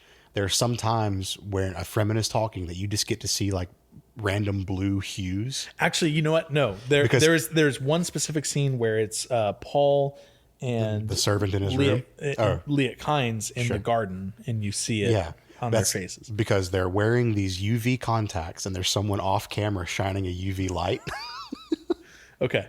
And it causes their eyes to pop, which is great. Thankfully, okay, so that's interesting, because there are definitely moments where there are characters that should have the eyes of Ibad, they do not. And there are a lot of those moments. I'm not going to point out every single one. No, but that's just because the way that the lighting worked. Okay. I think they couldn't shine the light directly in their eyes, except for at the very end. And this is the very end. This is spoiler for the end of our series here. Alia grew so much. Yeah. During like between episode 2 and 3, that the contacts they had for her didn't fit anymore. So at the end, they were just like, fuck it, don't wear it. Yeah. So sometimes they just don't wear them at all. Interesting. Yeah. Sometimes the lights, the eyes only turn on essentially when the actors are facing a certain direction. Okay. Well, learn something new. Yeah. But yeah, we get street level Eric Keene. We see the water cellars. And then we get Leto being reunited with his family. He embraces Paul, and then he's got a single flower for Jessica and a super awkward, like incredibly long kiss between the two of them. And in the background, I don't know if you noticed, but you see Paul just kind of like turn away with disgust, and he's just like, ah. That's funny. Yeah.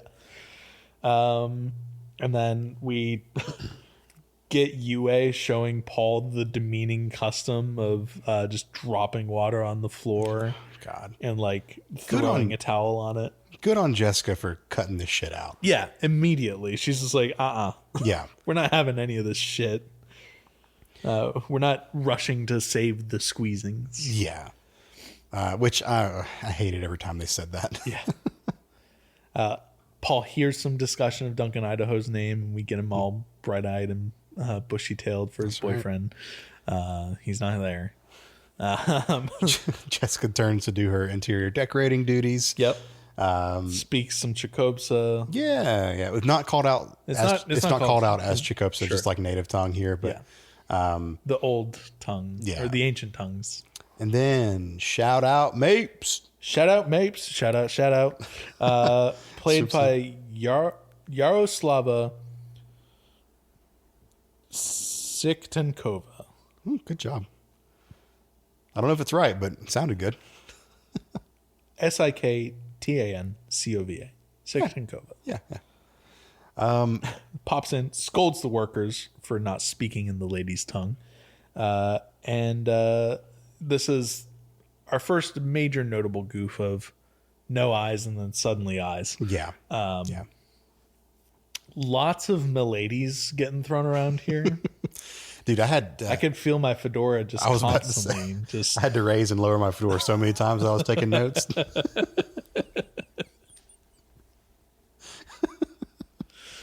I could just feel my beard on my neck just growing.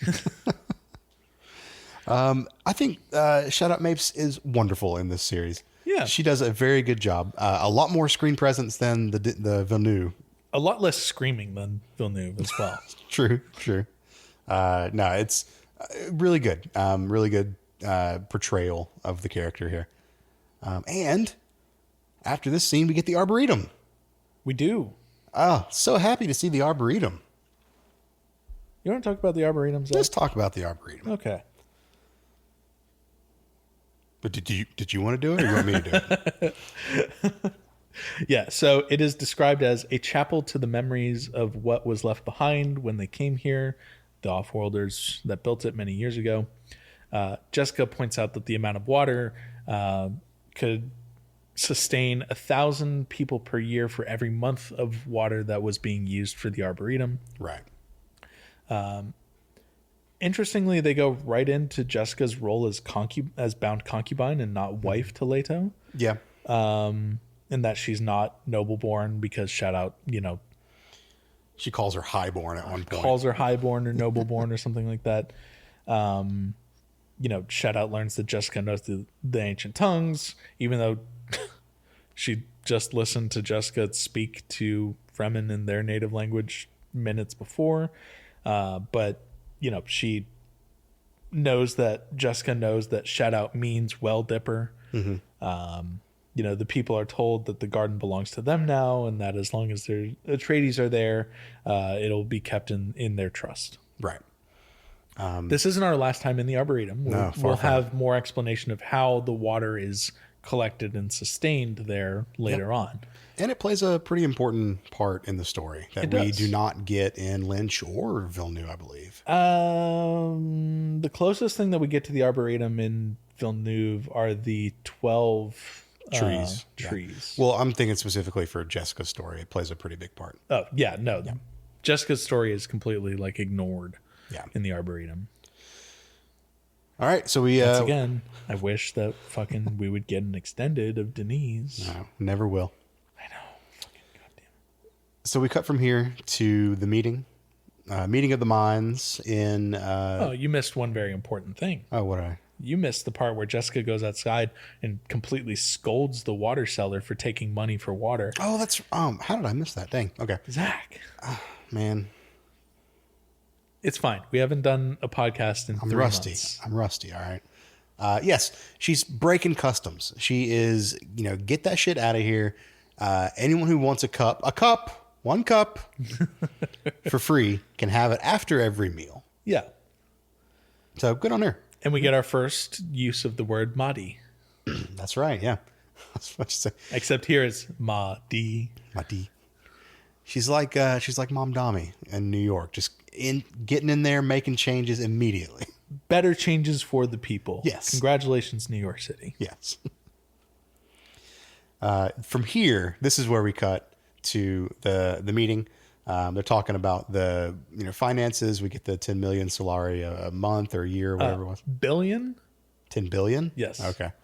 Yeah, we get finance talk. They're talking about how to deal with the smugglers. And then Money, tax evasion. Paul pipes up and offers his idea. Gurney laughs at it, but laughs at it in a respectful way and says, that's a damn good idea, son, or in so many words. When Leto looks over at him after he gets done saying this, I couldn't tell if it was like silent admiration or what the fuck are you doing? It's a little hard to read William Hurt's face in that one. Yeah. It could go both ways, and I think both would make sense a little bit. So, I have the exact financial plan. Oh, go for it. Bank the entire amount in his name, Shaddam IV. And they're talking about taking money from smugglers. From the smugglers, yes. Yeah. Bank the entire amount in his name, Shaddam IV, but then deduct it from our taxes as a legitimate expense. In other words, the cost of doing business. And the reason why Paul had this brilliant idea was because it would show that the Harkonnens were taking these just insane bribes from these smugglers. Yep. Which is a good plan. Yeah. A solid plan. And then we leave Arrakis. Smash cut. We go to the bright golden Kitane. That's right. And Erlon is like dancing. Erlon played by Julie Cox. Wonderful. Wonderful Julie Cox. She's doing her little dancing thing, training with Gais Helen Moheim, who is not pleased by Jessica's performance here. Certainly not one of Jessica's? Sorry, of Erlon's performance here. Certainly not one of her star students. I put this in my notes. This miniseries does in a lot of respects, a much more faithful adaptation, but specifically to this, it gives or what we pull from the encyclopedia, I believe it is, that Erlon is not exactly the best and brightest. She's not the best, no. No, not saying that she's a big old dummy, but she's just not the best and brightest, and she's there more as a political tool than anything else. Erlon is a C's get degrees type. I'll call her B's get degrees. C's. But yeah, we are also introduced to Shaddam IV, as you said, played by Giancarlo Giannini, wearing a gaudy ass mermaid looking outfit. Yep. That's all I could think of. And John. Hold on. Okay. He's lamenting that Erlon's ambitions tend to be more literary than political. Yeah. And Zach, who is he talking to? He is talking to the one, the only, Hazimir Fenring, the failed Kwisatz Haderach himself. This is the only on-screen interpretation of Fenring that we've gotten. Or was he in Lynch's? I don't think he was in Lynch. I don't think so. Oh. Played by Miroslav Taborski. And a really good portrayal of Fenring. I think this Fenring has a goofy hat. He's got. They all have goofy hats. No, but this one's goofy as fuck. This is a bowl cut looking ass hat. So they're talking about Erlon, and they lay out some casual misogyny. Because it's 2000, baby. Yeah, he's not born with the advantages of their sex or something like that.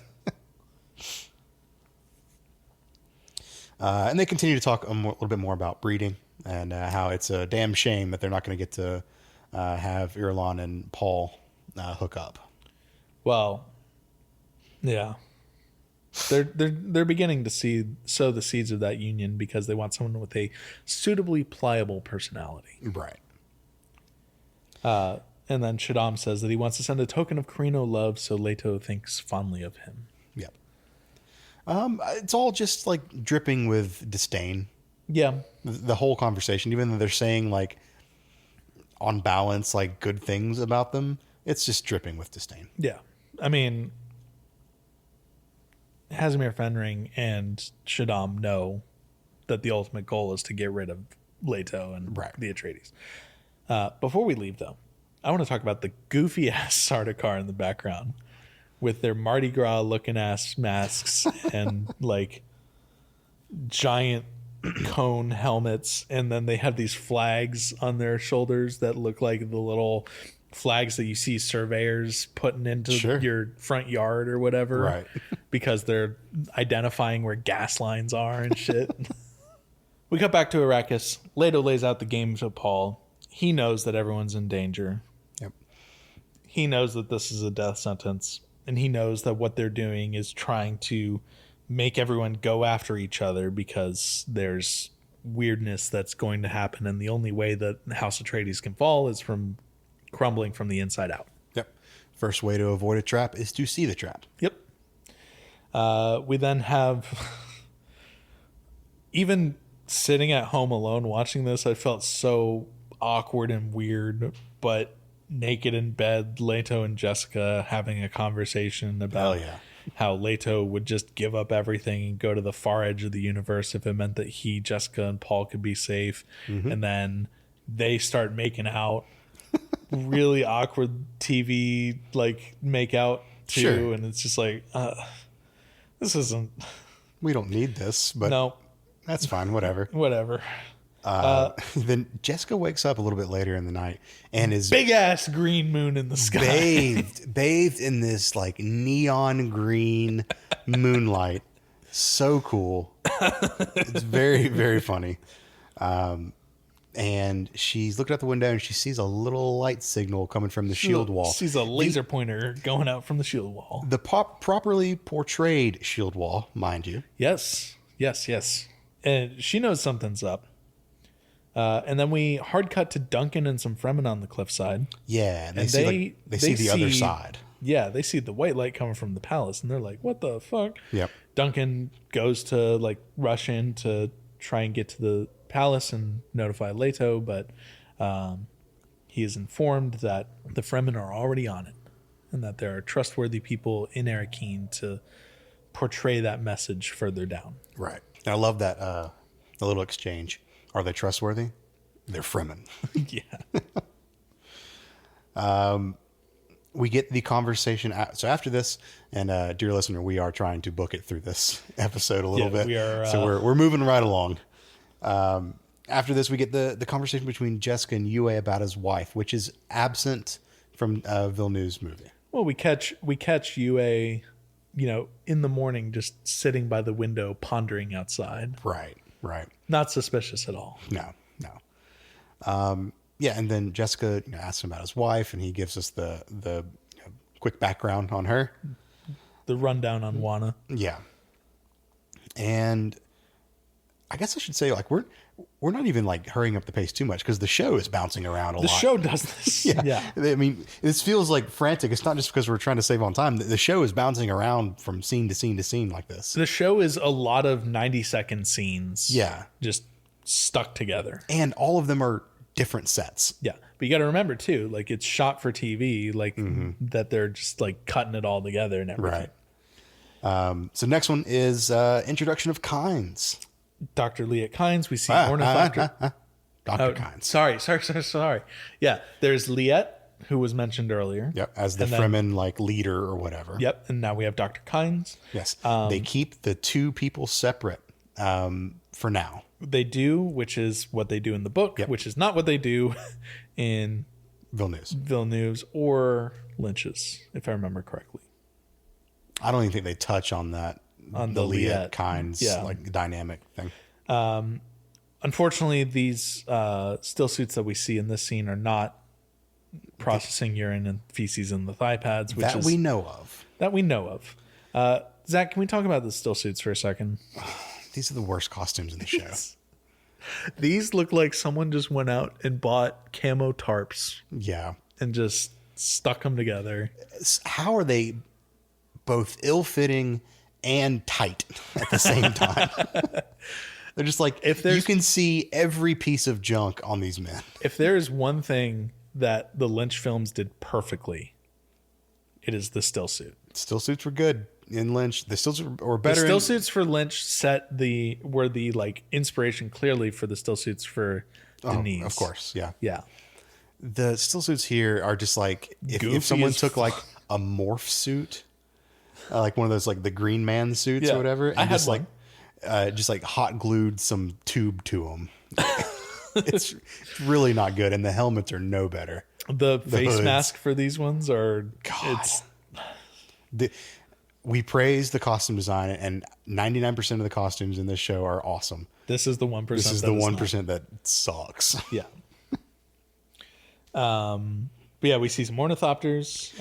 The ornithopters here look almost like the lunar module that landed, just like with the legs at least. But they also have those like giant industrial HVAC vents for the actual like propellant portion. We also, I don't know if you noticed, but in the background you see a harvester like slowly crawling. I didn't notice it here, but I will notice them later. We're also told that there are 1,000 harvesters. Yes, that's true. They look much more like vacuums in this one. Yeah, They have the little hose attachment with the frilly plastic bits on the end. should also mention Dr. Kynes is played by Carol Dobry. A great interpretation of Kynes. Does a bang up job in this. Yep. We get part of the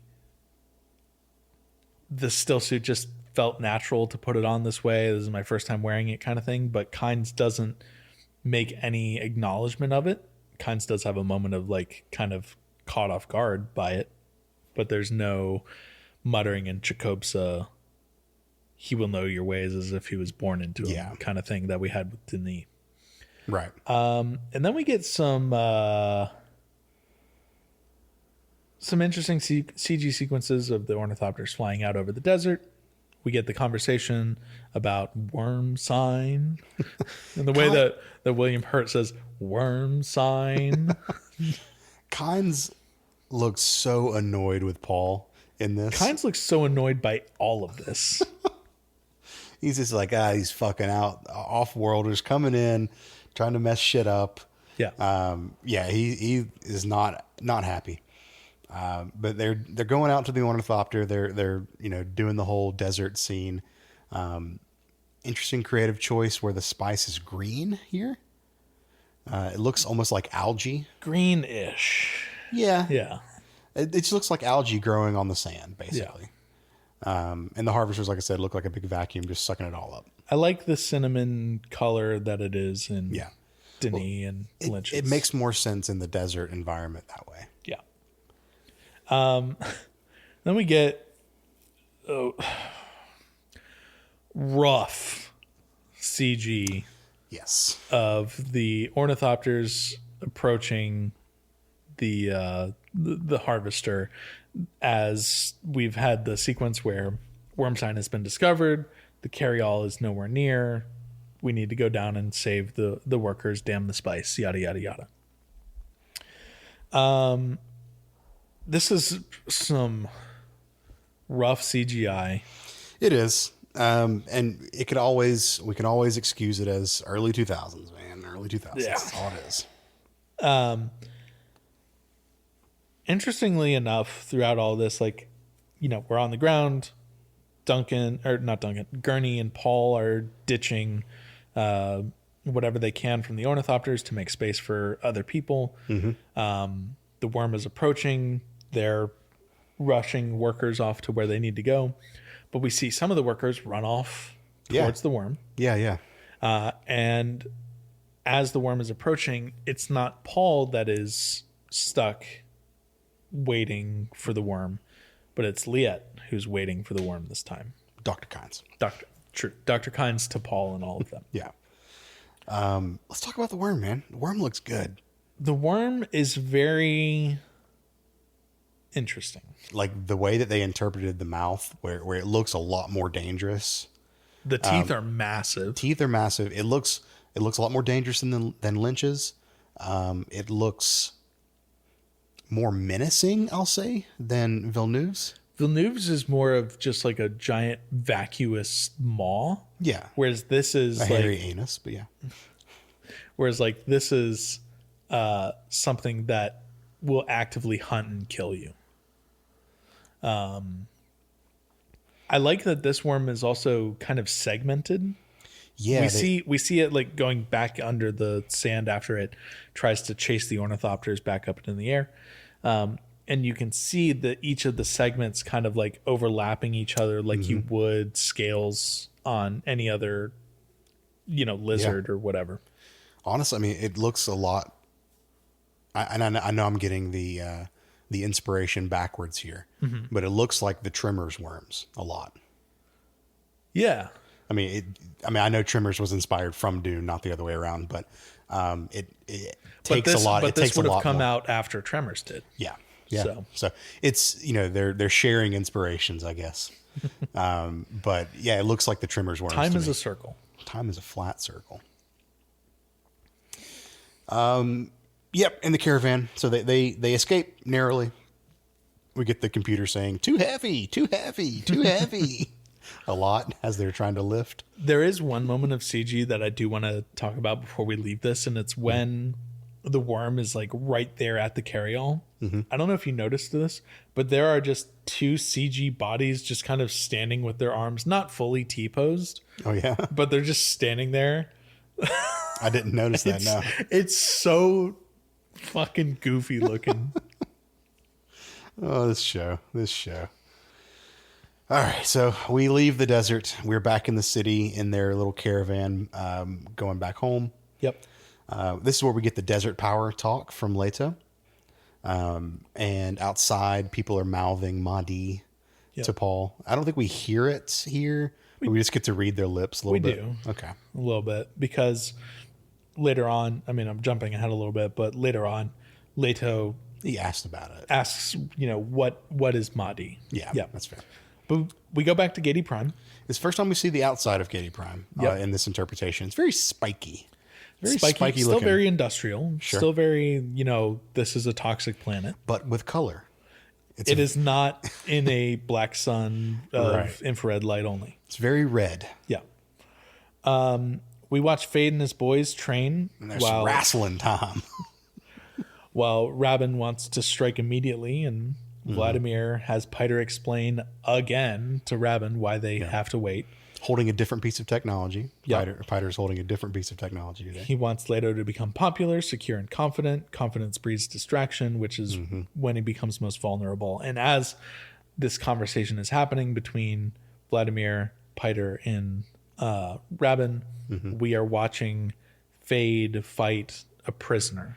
The slave, specifically. They call him out. And he's whipping him up. He's beating ass. With these weird, hook stick things. I don't know what these are supposed to be. It's very strange. It's like a long pole, and they have two, 90-degree curve hooks on either end, but they're, opposite directions. It's very strange. Yeah. It's like a shepherd's staff, almost. At the point where they're talking about confidence breeding distraction, that's when the slave does get a hit on Fade. Yeah, gets a good kick to the face on him. Leg. Kick to the leg? Okay. Yeah. I just noticed that because he knocks Fade down on his knee. I noticed that it was a kick, and I said I've kicked things like that before, like when I took martial arts, and almost broke my foot doing that. So I can only imagine doing it barefooted. Yeah. But yeah, ultimately, at the end, Fade bests the slave, which I'm sure is probably drugged to some degree. He looked a little out of it. Yeah. Breaks his neck, and Vladimir basically has an orgasm when Fade kills this guy. He busts out this like awesome metal fan and puts it in front of his face. Oh my God. Can we talk about this metal fan? Oh, it's so cool. It's so good. And then he's just like, it doesn't fan himself. He just like covers his face and he's just like, oh, I love that boy, or something like that. Fucking, this is the most like anime, like knife, fan thing. And I love it so much. It's wonderful. He's absolutely, I thought he was fawning over Fade at this point. Yeah. Okay. Yeah. Cause they do not stray away from Vladimir's weird incestuous desires for his nephew in this at all. But we're going back to Arrakis. Paul's watching a film book on the worm. And there's one thing that they do keep right from the books in terms of like not telling us all the secrets right away, which is that there's no immediate knowledge of the worms producing spice. Okay. But it's hinted at. Kind of. Okay. This is the scene that we talked about earlier where Paul is following Dr. Kynes, Thank you. Into the garden in the palace. Mm-hmm. Paul puts two and two together to understand that Dr. Kynes is trying to change the ecology of the planet, dependent on who the steward of the desert is. And it's not like explicitly called out, but this is the dream of a green Arrakis being explained to Paul. Well, Dr. Kynes says perhaps one day the person will come who will understand, who will see the future and know what can be done, the one who will change Arrakis, the Mahdi. Yeah. And in a lovely piece of editing, we get a continuation of this exact conversation, but from Thufir and Leto, because that's when Leto goes, "What's Mahdi mean?" Mahdi. There's this scene has some very interesting acting decisions. Sure. Lots of Shatner-esque pauses between every sentence, and each sentence is like 4 to 5 words. Yeah. Well, William Hurt does that a good bit throughout the entirety of the show. Sure. He does put those weird pauses in, which on the surface made me think that he was forgetting his lines, because I think that's why Shatner did that so much. That's why I do it, because I'm like formulating sentences as I'm saying them sometimes. So, I get it. We edit all those out, John. Most of them. The scene does end with a sandstorm fade out from Leto's face to the face of Paul that we've seen in the sand before with the bright blue eyes. Yep. We hear Muad'Dib's in the background, and we hear "Tell me about the waters of your homeland, Muad'Dib," as red blood transitions over the sand. And I thought, was this William Hurt's face that the blood is over, runs over? Yeah. Okay.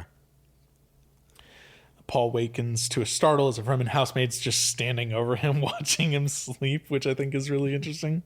Then he's just like, "Yeah, change my sheets," and he just begins to just watch this lady just like put this silk sheet down on this bed that he was laying on. Yeah, housekeeping did not get the do not disturb sign. Yeah.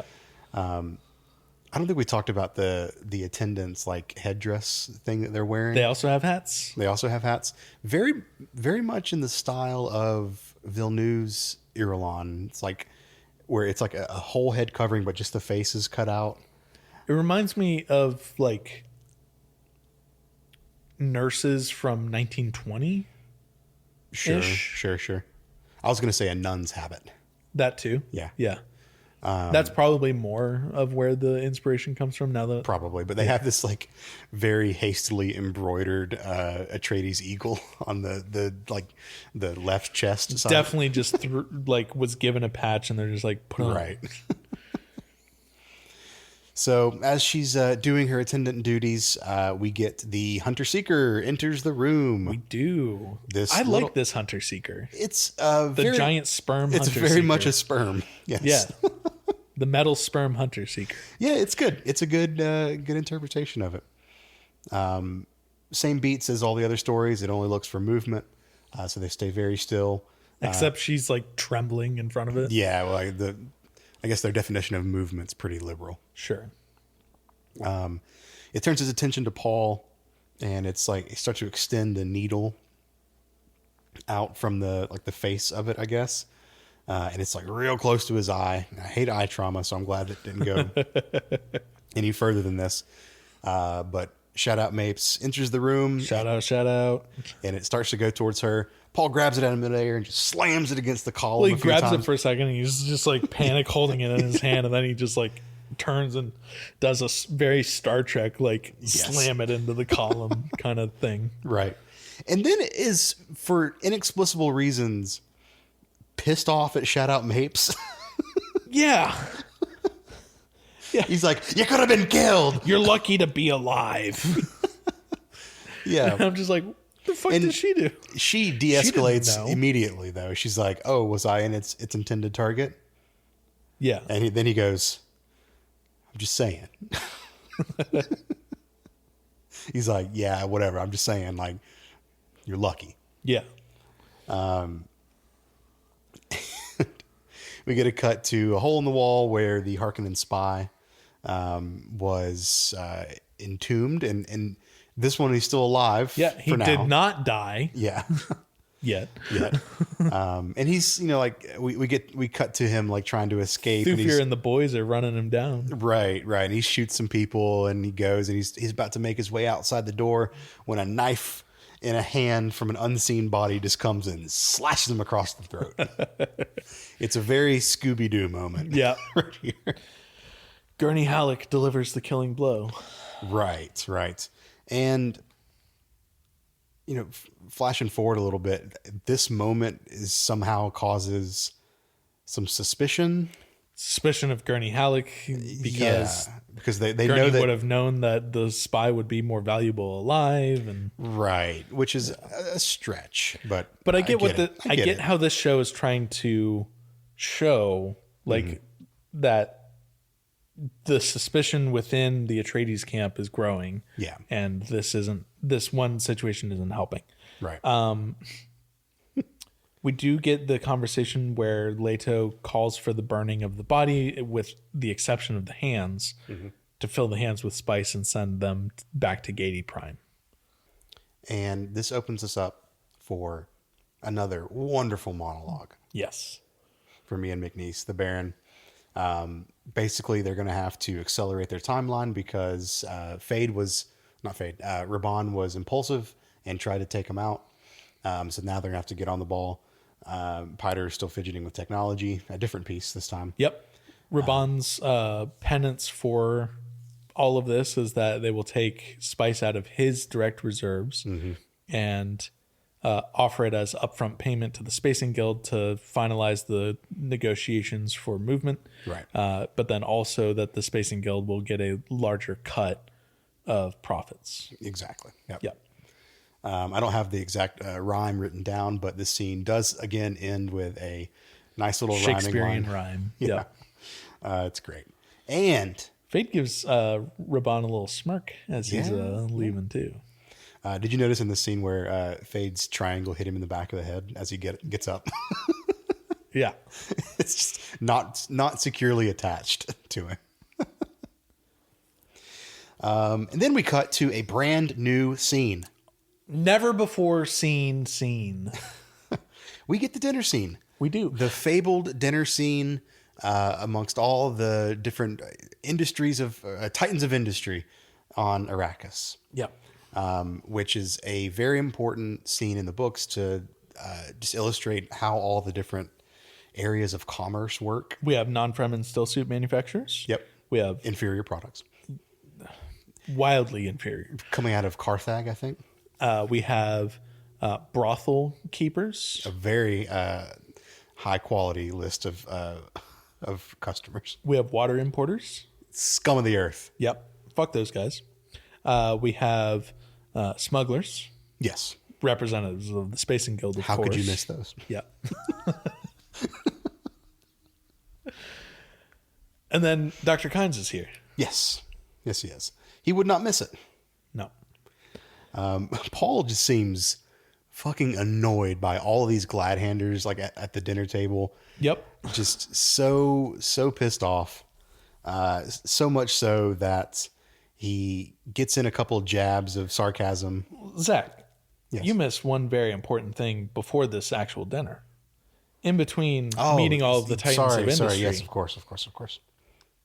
We have a royal guest that's joining us. That's right. Princess Irulan herself has made her way to Arakeen. In a beautiful butterfly dress. Also with a massive headdress with butterfly wings on it. And the butterfly wings are covered in butterflies. It's butterflyception, baby. Do you think the butterflies on the butterfly wing head also have butterflies on their wings?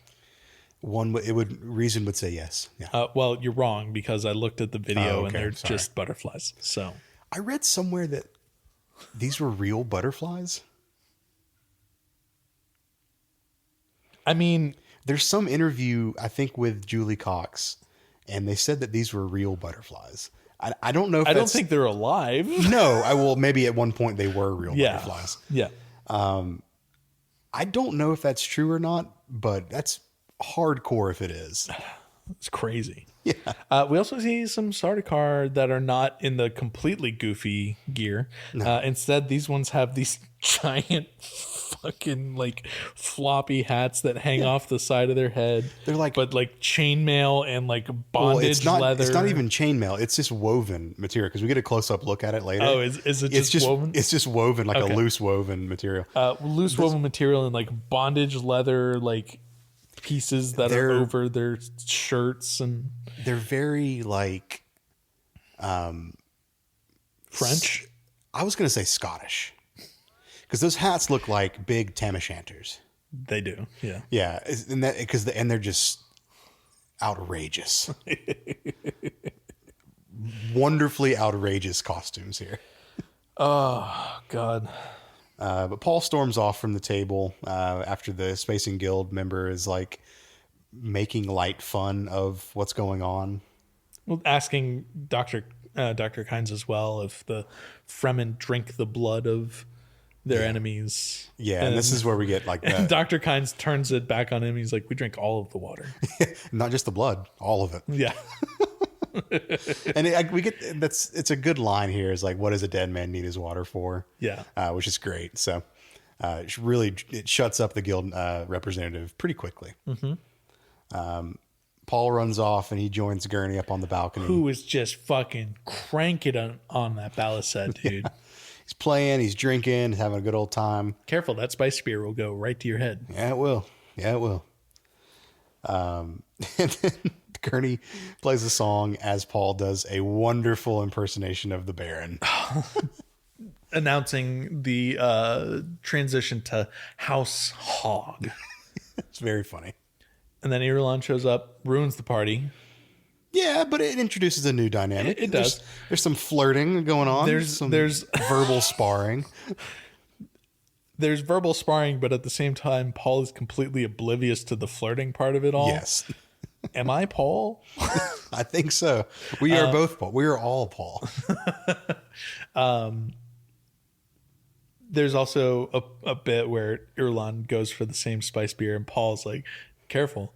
Spice beer will go right to your head. And she's like, yeah, I can tell. And then downs the glass. Yeah. With the... Okay.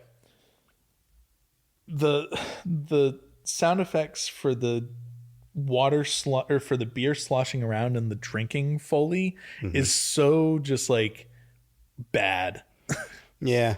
I mean, yeah. What are you going to do? It's a TV show from 2000. Yeah. But yeah, Gurney had left. Paul and Jessica are flirting in the moonlight. Paul and Irulan. Paul and Irulan. Yes, not Paul and his mother. Paul and Irulan are flirting in the moonlight. And then suddenly the Sardaukar show up and just like completely blue ball Paul. Oh, yeah. They're major cock blockers. It's like, we got to go. But it illustrates what Irulan was saying about how, yes, her life might seem so glamorous on the outside, but she's in a prison of her own. Yeah. So it's a perfect illustration of that. Yeah. And yeah, the Sardaukar and Gurney and his group have this like fun little standoff. And I forget who says it, whether it's Erlon or Paul, but I think it's Erlon. She says, maybe we should be the adults in the room. It's her. Yeah. Which is a great little line. Because Gurney's just looking for a fight. He's got half Gurney's a pint ready of to go. He's got most of a pint of spice beer in him. He's fucking ready. Yeah.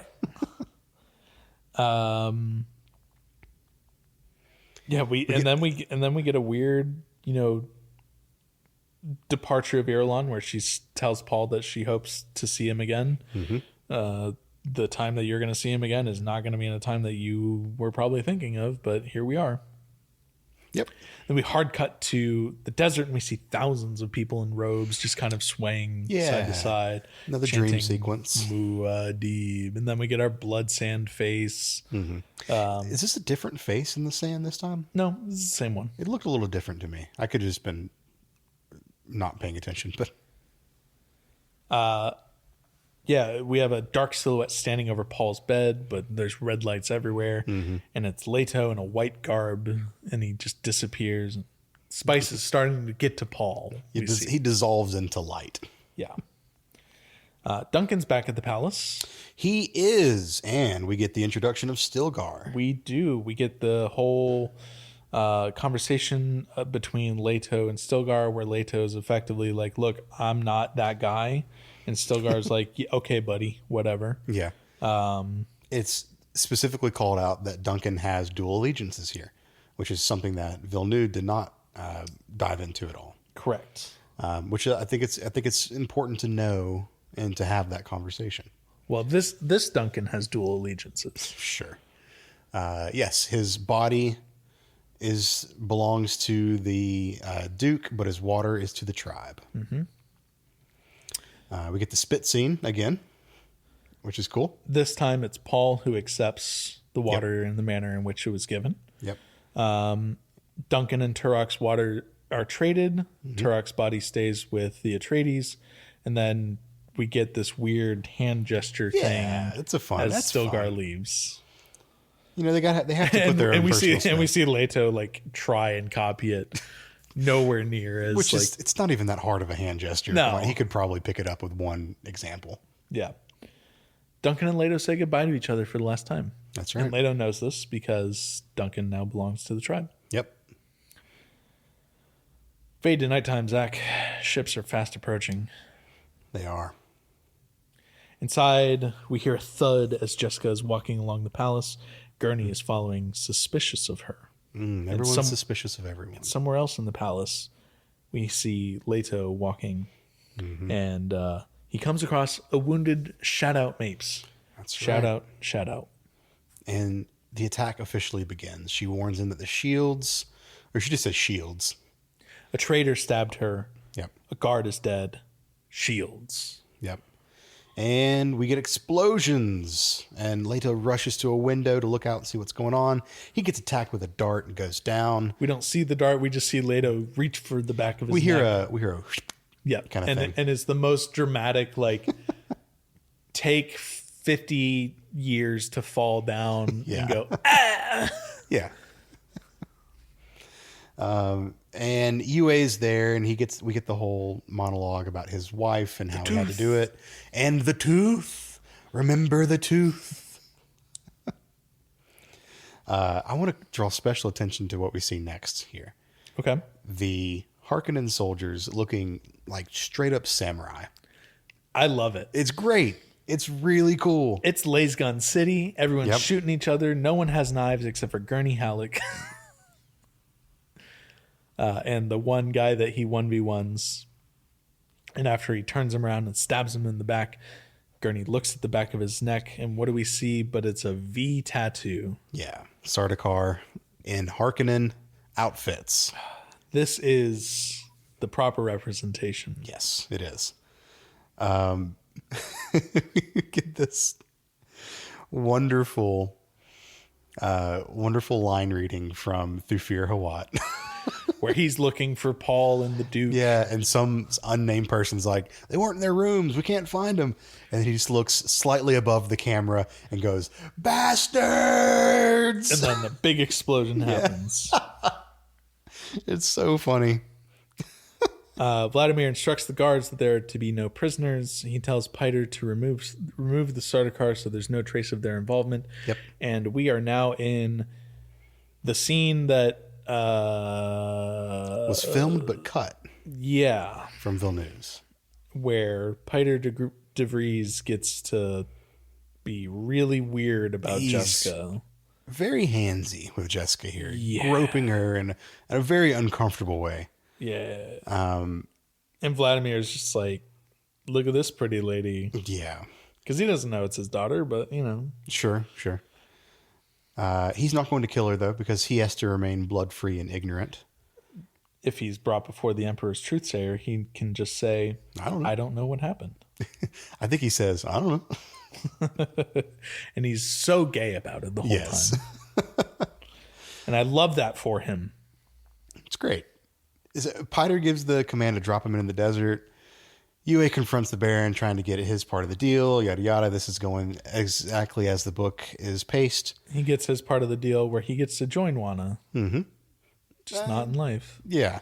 Wana, we see her body, she's completely in one solid piece, unlike in other representations where little bits and pieces of her are sent to Yue. Right. She's also in a giant glass which seems coffin. It seems excessive. So extra. Yeah, like they didn't have to do all this. I love the theatrics of it, but didn't have to do all this. Piter de Vries stabs Yue in the back. Yue says something to the effect of, I will still have the upper hand. Yeah, he says, never trust a traitor, even one you create. That's what Vladimir says. Yes. Yeah. And then we have the whole conversation where Vladimir is giving his whole speech. Piter's like, can we fucking wrap this up? And Vladimir's like, absolutely the fuck not. Yeah. This is Canley. This is my time. Well, he says, this is Canley, Piter. Vendetta. And I'm going to savor every minute of it. Yep. And then continues his monologue. I do like that in Denis' film, Vladimir actually is the one that kills Yue. No, I like this interpretation because in the books, Piter kills Yue, and that gives Vladimir the notion of like, oh, Piter is just a killer. Yeah. Piter is not someone that I need to keep around for too much longer, so he does not give any kind of thought to try and save him later. So it introduces that this he's about done being useful. I thought Denis' interpretation was interesting though, because like normally Vladimir is the type to let other people do his dirty work, but in this case, like this is the one that he was like, yeah, I'm gonna fucking fair enough. I'm gonna do this. But I understand the narrative of like Piter needs to fucking go. Yeah. Spoilers. And go he does. Go he does. The gas. We get Leto mumbling tooth. And then he just crushes it. Yep. The gas leaves. Vladimir is, oh no! His wire fighting team is right off screen, just hoisting him up.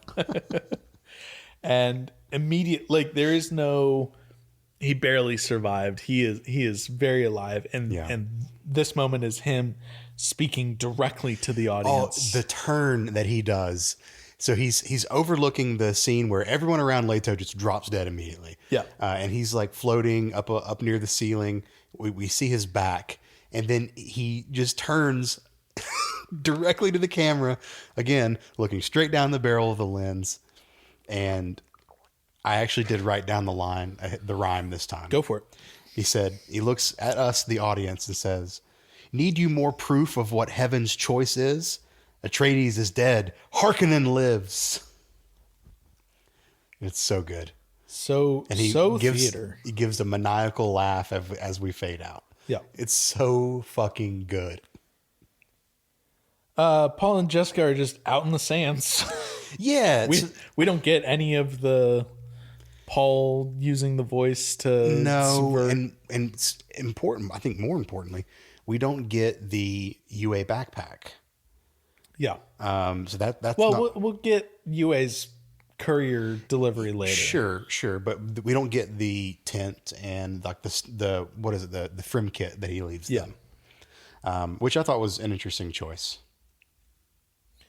Paul knows they don't have time and they need to just take their chances. We cut to presumably a couple hours later because like Jessica had taken part of her dress and ripped it and made like a turban thing out of it. Yeah, some head covering, some kind of shade.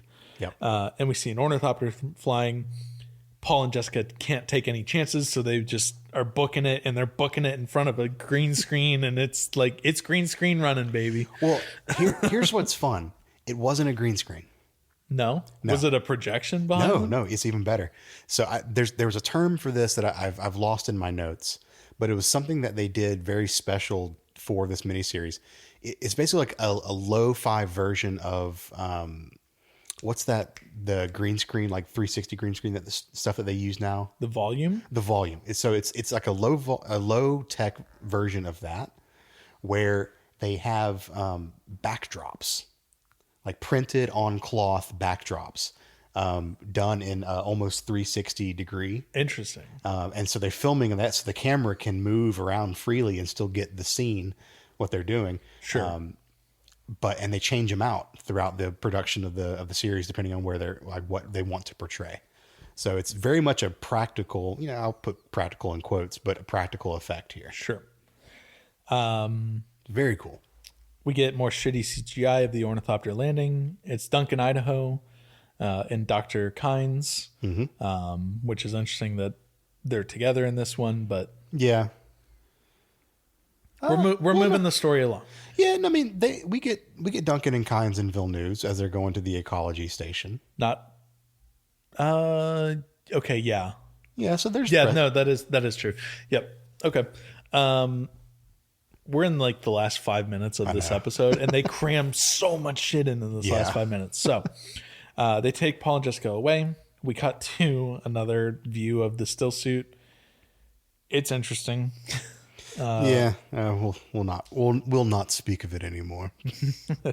Paul and Jessica are brought to a siege to stay in the caves until a small siege. Small siege. Yes, that's true. Sorry. Small siege to stay in the caves until the storm passes. Duncan tells Jessica that UA sent a courier with instructions on where to pick them up and how to save them. Duncan gives Paul a leather envelope, basically, that has some papers and effects in it. And also, for the first time, we see the ducal signet. Yes, we get his ring. A clear, what looks like glass pyramid.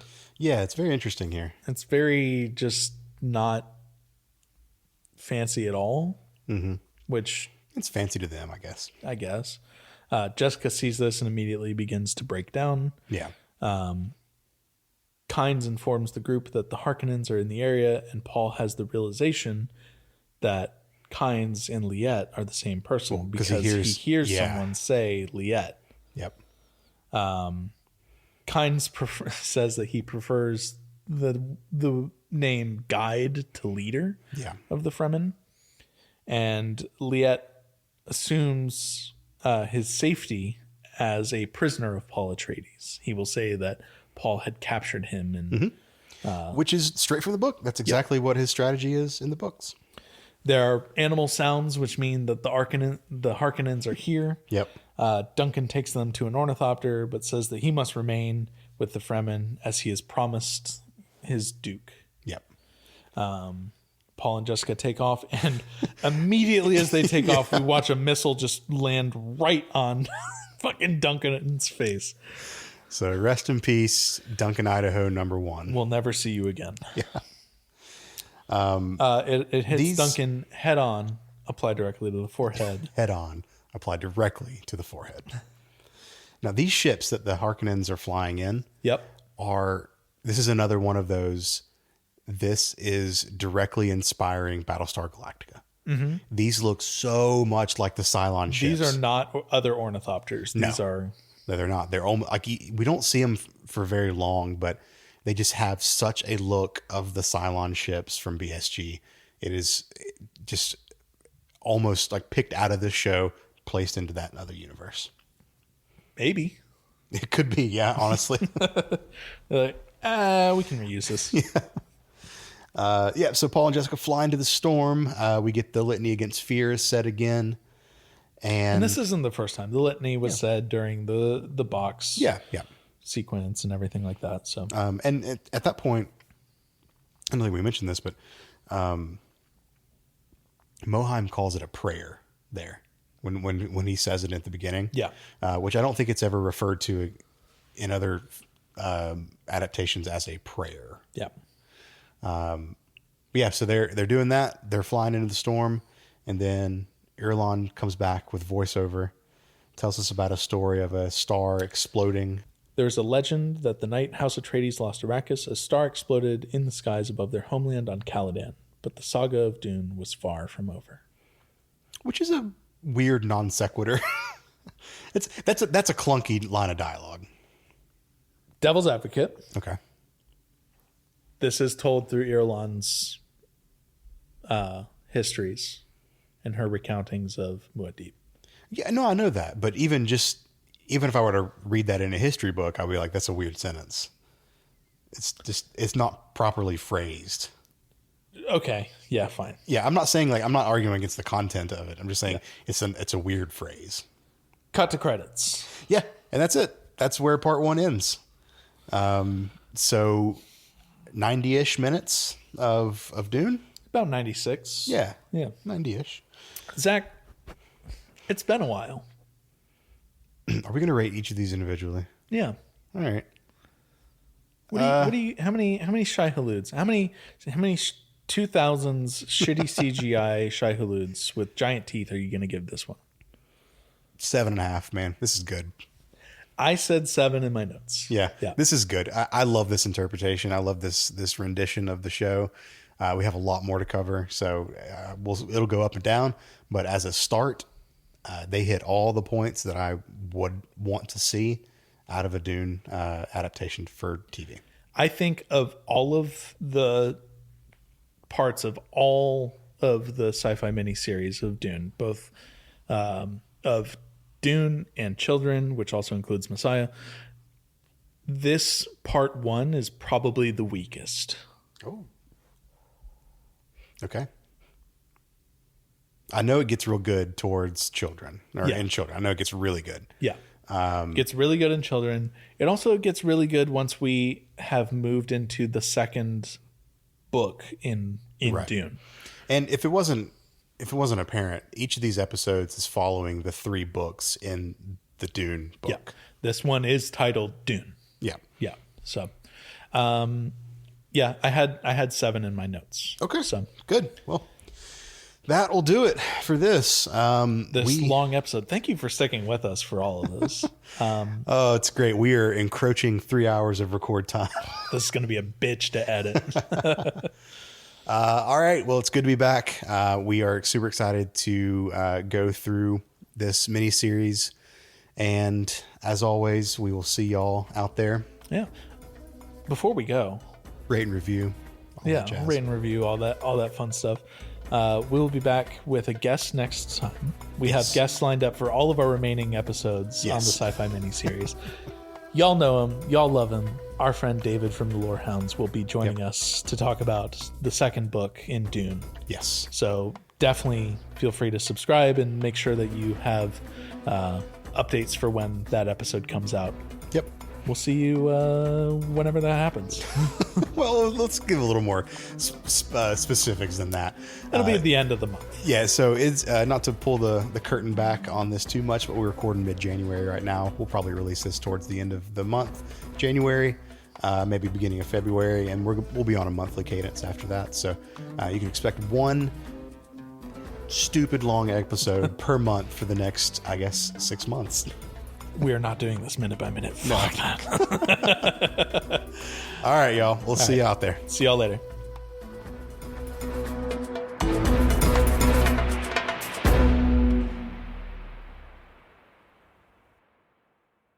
Are we doing a cold open for this? Is that what you're doing here? I mean, I'm recording. Just maybe something would come up naturally. Honestly, I was thinking about it, and it's like our intro doesn't work. I mean, this could be the cold open. Yeah. Okay. Cool.